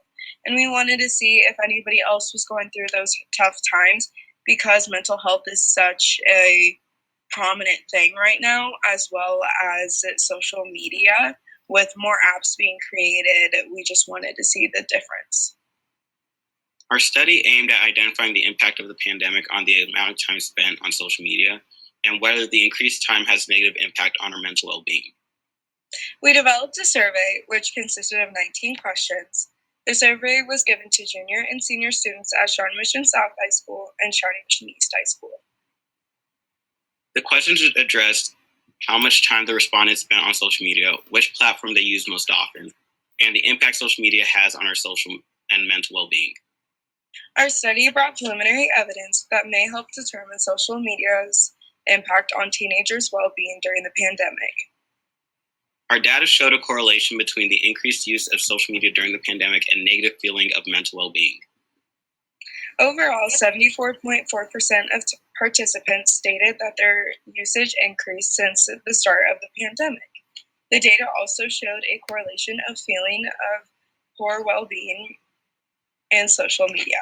Our findings suggest that there is a link between social media use and negative feelings of mental well-being.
is McKim Worrell.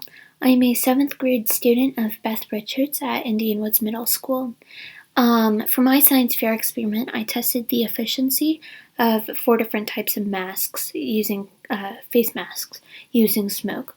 So I tested a bandana, a surgical mask, a cotton mask, and a buff.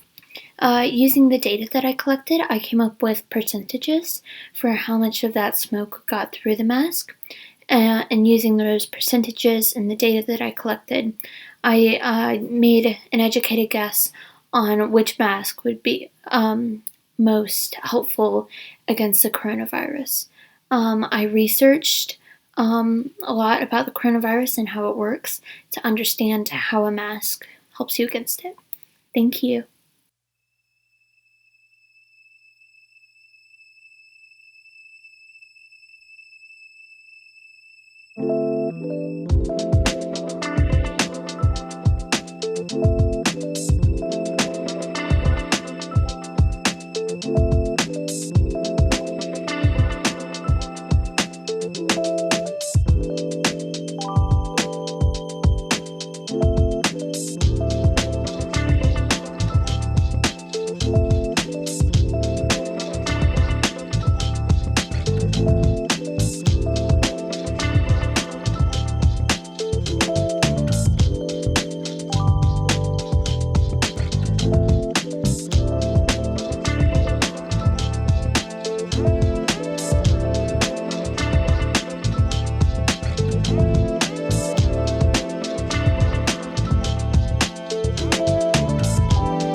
Hello, we are the Indian Woods Group A Percussion Ensemble. Our group is a mix of 7th and 8th grade students. This is Alice Flannery, Drew Galehouse, Melanie Gardner, Shay DeSalvo, and I'm Ben Campbell.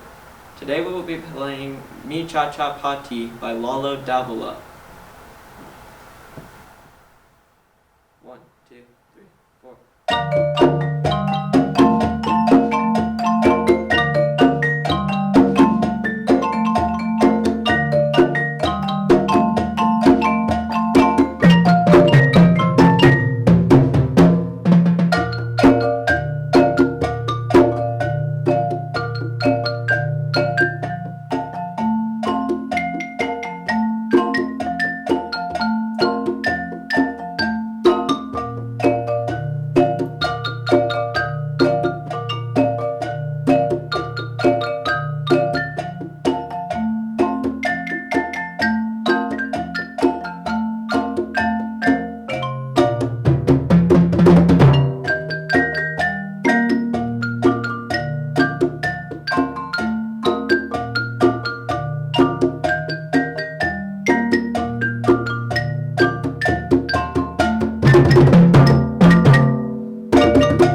Thank you for listening to our performance today.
Good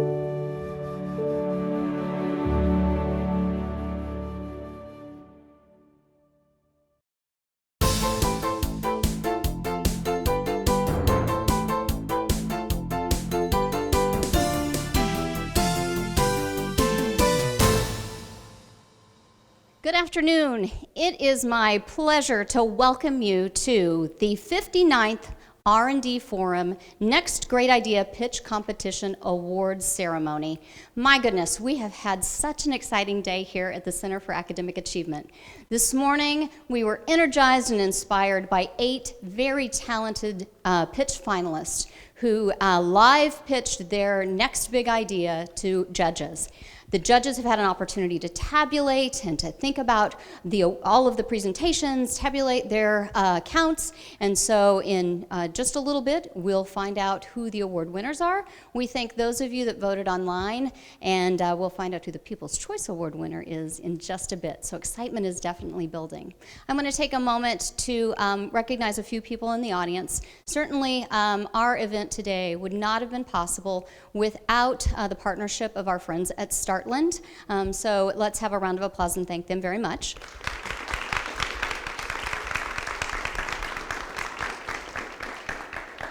And very importantly, I want to recognize 2 special people that are with us today.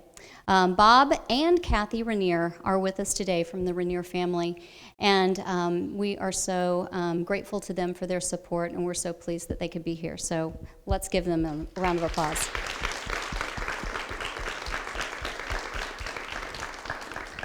Certainly, we really appreciate and recognize the support of our Board of Education. Several members were with us throughout the morning, and Board President Heather Owsley is with us today, so thank you for being here.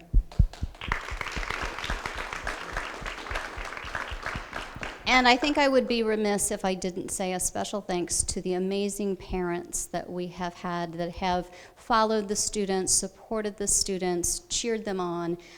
We know how hard you all have worked particularly this year along with us, so thank you to you all.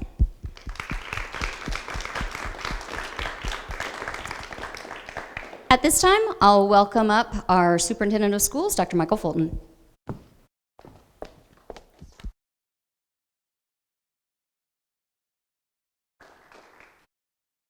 Thank you, Dr. Neal, and it's great to see everybody here today. You know, the Research and Development Forum celebrates and recognizes student innovation, and we certainly saw that today. For this year's 59th R&D Forum, students have been challenged with coming up with ideas and concepts to solve a problem and/or positively impact the lives of others and their community.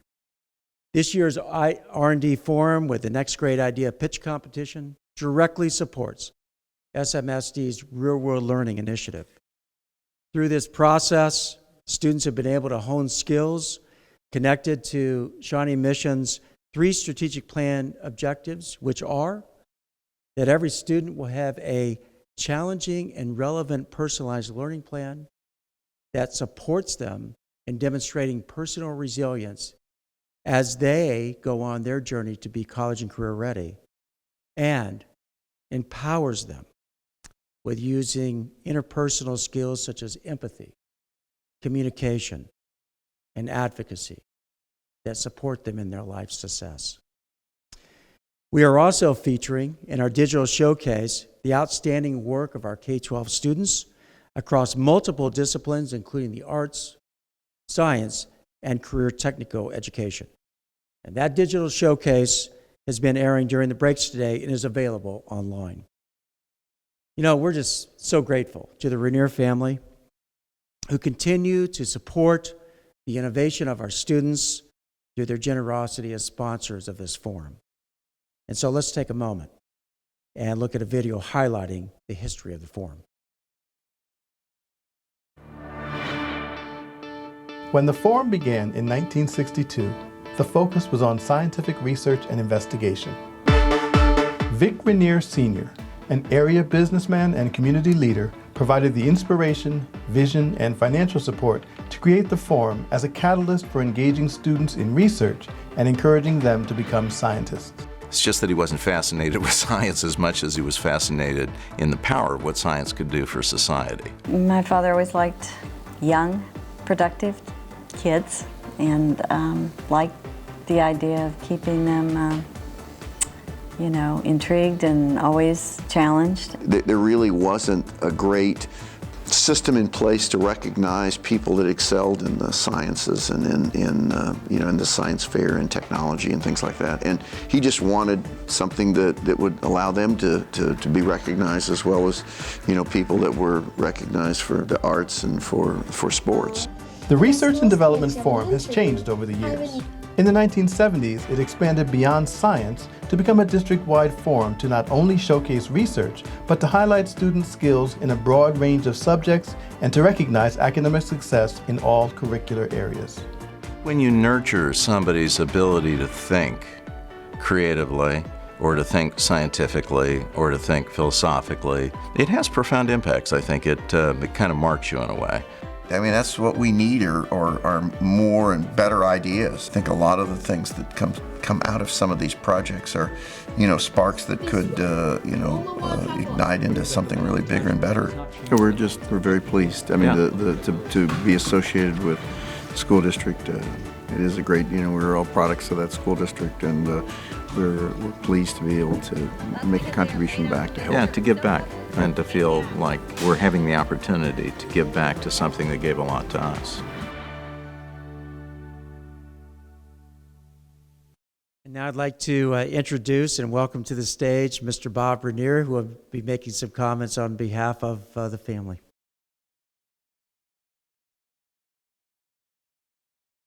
Thank you, Dr. Fulton. And I want to thank, there's a lot of people to thank, and actually Leanne did a great job of kind of highlighting the people, but the people, the Shawnee Mission School District, which we've had the pleasure of having this association for 59 years. I mean, it's amazing. 59 years, longer than a lot of people in this room have been alive, but it is a long connection, but it has stayed alive and stayed strong because of the fact that we've got they're a great partner. They are people that are constantly trying to evolve. And this idea, and again, the video mentioned it. It all started with my dad going to Leonard Molotsky. That some of you would remember that name. He was the superintendent at the time back in 1961. And said, my kids are going to school there, and I go there for track meets, and I go there for, for band contests and for orchestra and everything. He says, you don't have anything for academics.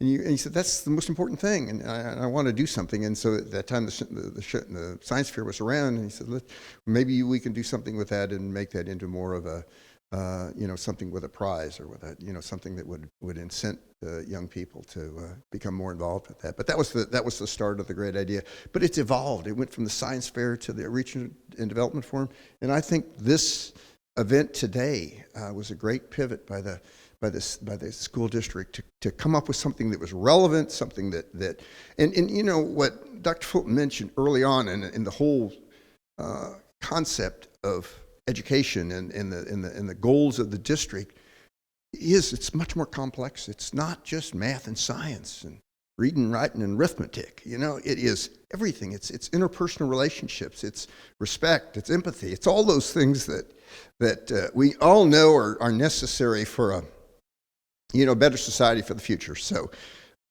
with all of that, Heather, you've got a big job in front of you. You've been vested with a big responsibility. And again, you've got a great staff. I mean, we're so impressed by the Shawnee Mission District and by their ability to be able to produce and to deliver a great educational product. But it is very important that we keep this moving forward and keep it relevant and keep it, to allow these kids to become the best that they can be, to allow them to achieve beyond whatever they thought they could do in the world. So again, on behalf, and I want to make sure that my sister Kathy and I and my brother Vic, who are in the video, they the three of us are responsible for kind of trying to carry on some of what my dad had wanted to. And I think it's only quite appropriate that her best friend, her significant other, was a winner of the science fair in 1960 something. We won't be specific about that, but a long time ago. But Anyway, so there was a really positive thing of this. Kathy got a good friend out of this. So that anyway, but thank you all for recognizing us and allowing us to be part of this really exciting thing moving forward, and we look forward for many, many years in the future. Thank you.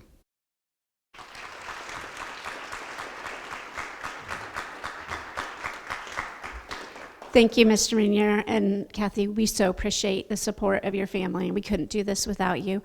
Good afternoon. My name is Kim Barney, and I'm the Assistant Director of Curriculum and Instruction. And I'd just like to share a little bit of background around the process that all of our students engaged in to get here today. So we had 84 original The Next Great Ideas submissions, and 66 students continued in that process where they had the opportunity to engage with mentors through pitch practice sessions, and they were able to practice their pitch and get feedback from industry experts on how to make their idea better and how to improve their pitch. So that was an important part of this process for many of our students. Then we had almost 50 unique student submissions that were sent on to the judges to be narrowed down to the 8 finalists that we all got to see live today. And so there was quite a bit of things going on behind the scenes and a lot of opportunities for students to fine-tune their skills and to further develop their concept. And as a member of the curriculum instruction team, I just want to highlight some of the most exciting things that we saw our students engage in as part of this process. Some have already been mentioned by our speakers this evening, but this is an outstanding example of real-world learning and personalized learning. Students were engaging in rigorous and relevant content, much of which was developed by them as the designer and innovator of their own idea. They had the opportunity to engage with research and statistics, to problem solve, to think critically, and probably more importantly, the ability to practice speaking in public, those communication skills, and speaking and listening and engaging in feedback and collaboration, as well as advocating for their cause.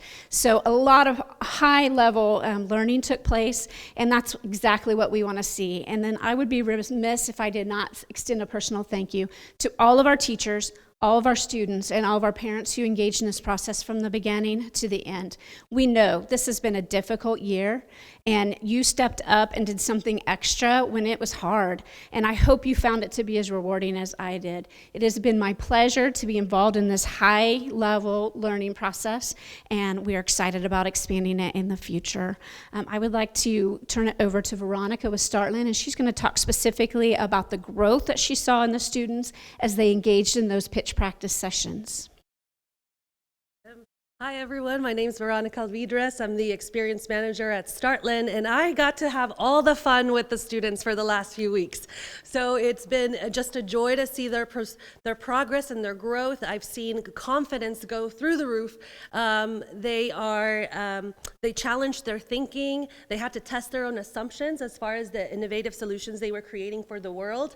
They really had to think about the impact they wanted to make with their solution, and it was just great to see them making those connections and having them realize that even at 7, at 9, or at 12, you can contribute to the world real solutions that can make real change in people's lives. And so thank you to the students for all the work that you put in this. You're in the pandemic, like kudos to you for taking the time and for devoting time and attention and passion into something that you were interested in. So it's an honor. It was an honor to work with you. I look forward to working with you again in the future.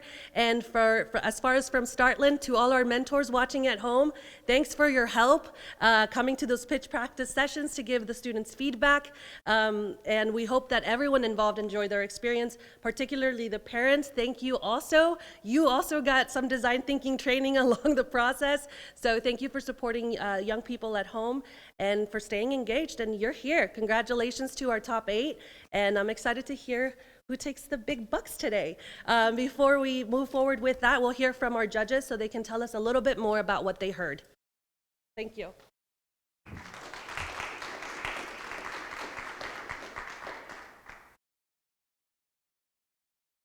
Hello. So we are missing a judge. We're down to just the 2 of us, but I want to thank Thalia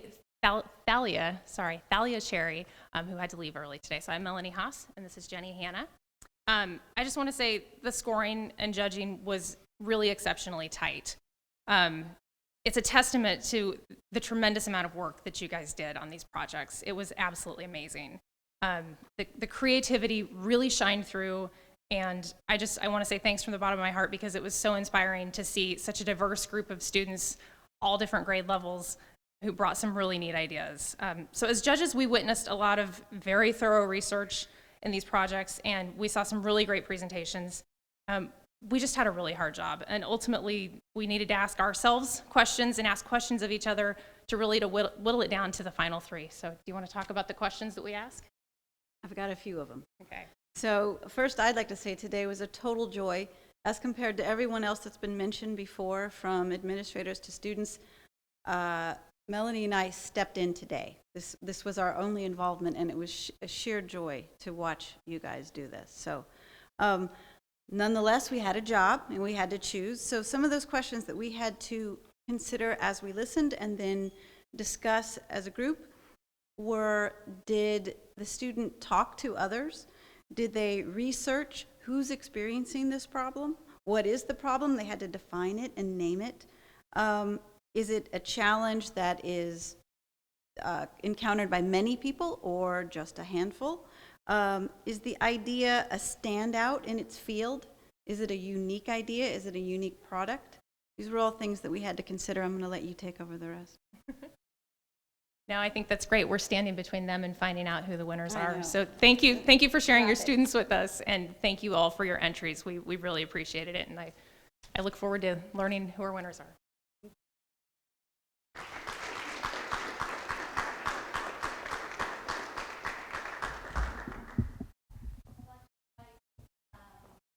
Mr. Rainier, if you would come up, and also if we could have Dr. Fulton, Board President Owsley, and Adam on that side. You will be awarding the plaques.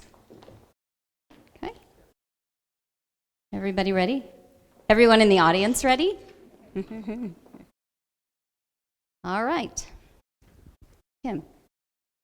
Now, for the moment we've all been waiting for, it's time to announce the award winners. So the first award this afternoon is going to be the Ideal of Promise Award.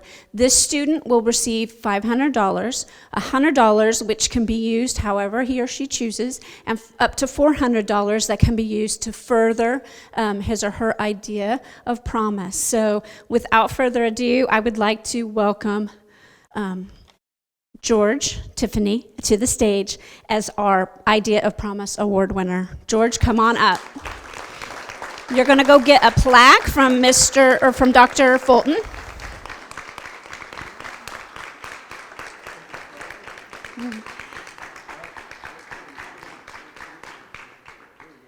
And we'll give you a moment for some photos, because that's fun.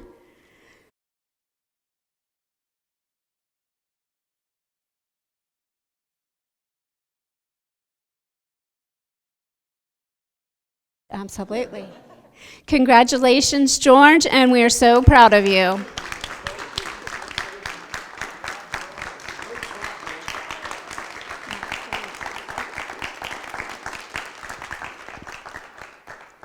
The next award we are going to announce this afternoon goes to our People's Choice Award. And as you are aware, we had live voting for over an hour this morning following the live pitches.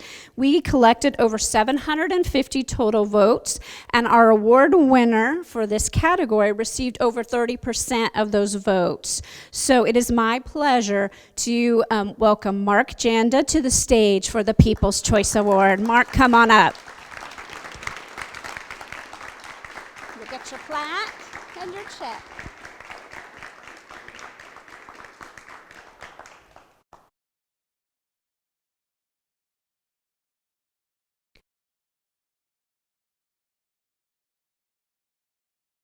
Mark will be receiving $500, again $100 however he wants to use, and $400 to further his idea. Congratulations, Mark.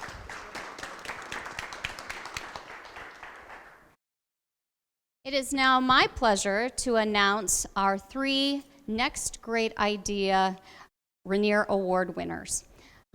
So this prize is $2,500. $1,000 of that goes to the student to do to further their education and for their use, and then up to $1,500 of it will go to further their idea. So, are you ready? Here is our first Next Great Idea Award winner, and that is Alex Blicken.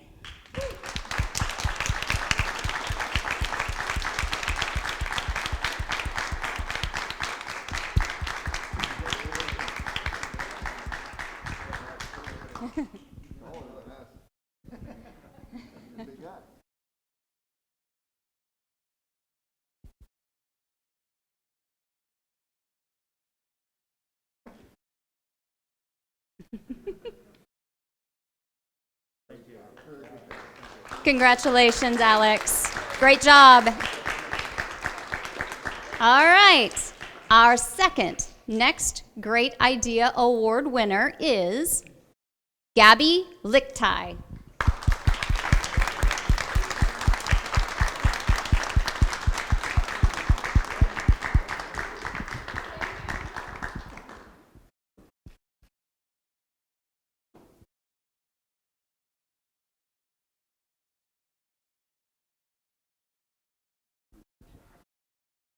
Congratulations, Gabby.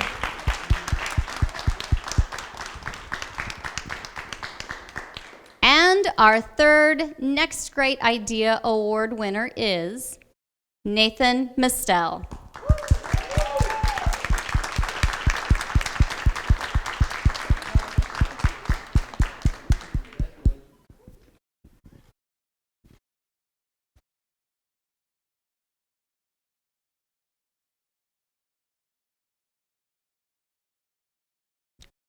Congratulations, Nathan.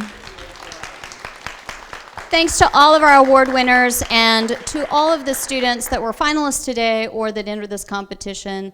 We are so proud of you, and I hope you all feel like I do, so inspired and so excited about what is to come. An important thing you need to know, and I'll invite you all if you want to sit back down as we close the show, that's fine. An exciting thing that we plan to do is our award winners, as you heard, some of their award funding is really investment funding to further their idea. And so we look forward this year to following along with them, and we will invite them back at next year's competition to highlight where they have taken their idea in the year ahead. So that's very exciting for us. I want to close the production today with a few additional thank yous. First of all, please let me recognize again the Rainier family and their investment and support. We appreciate you so much.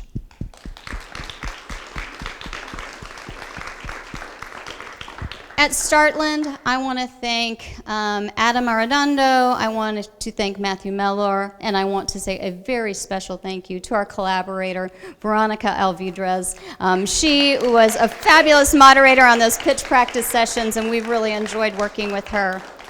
I want to recognize Kim Barney as my partner and believer in the process. We have had a great time really highlighting the students. I also want to thank the curriculum instruction team, particularly Abby Howe, who really helped us behind the scenes, and Dan Grumman with some of the technical pieces, and Joni Kelsey for doing all of the detail work. So thanks to all of them. And what I'm glad that all of you got to see a little bit of today is the amazing collaboration that we had with our communications team. Our production crew, Clayton Turrentine, who has put together all of the presentations and looped them into a digital presentation, which you can view online on demand, and I encourage you to do so. And then he and his colleagues, Owen Denniston, Tom Stevens, Harlan Rittenhouse, and Kristen Babcock, who really worked so hard to help us get the word out and to put today's production together. We appreciate you so much.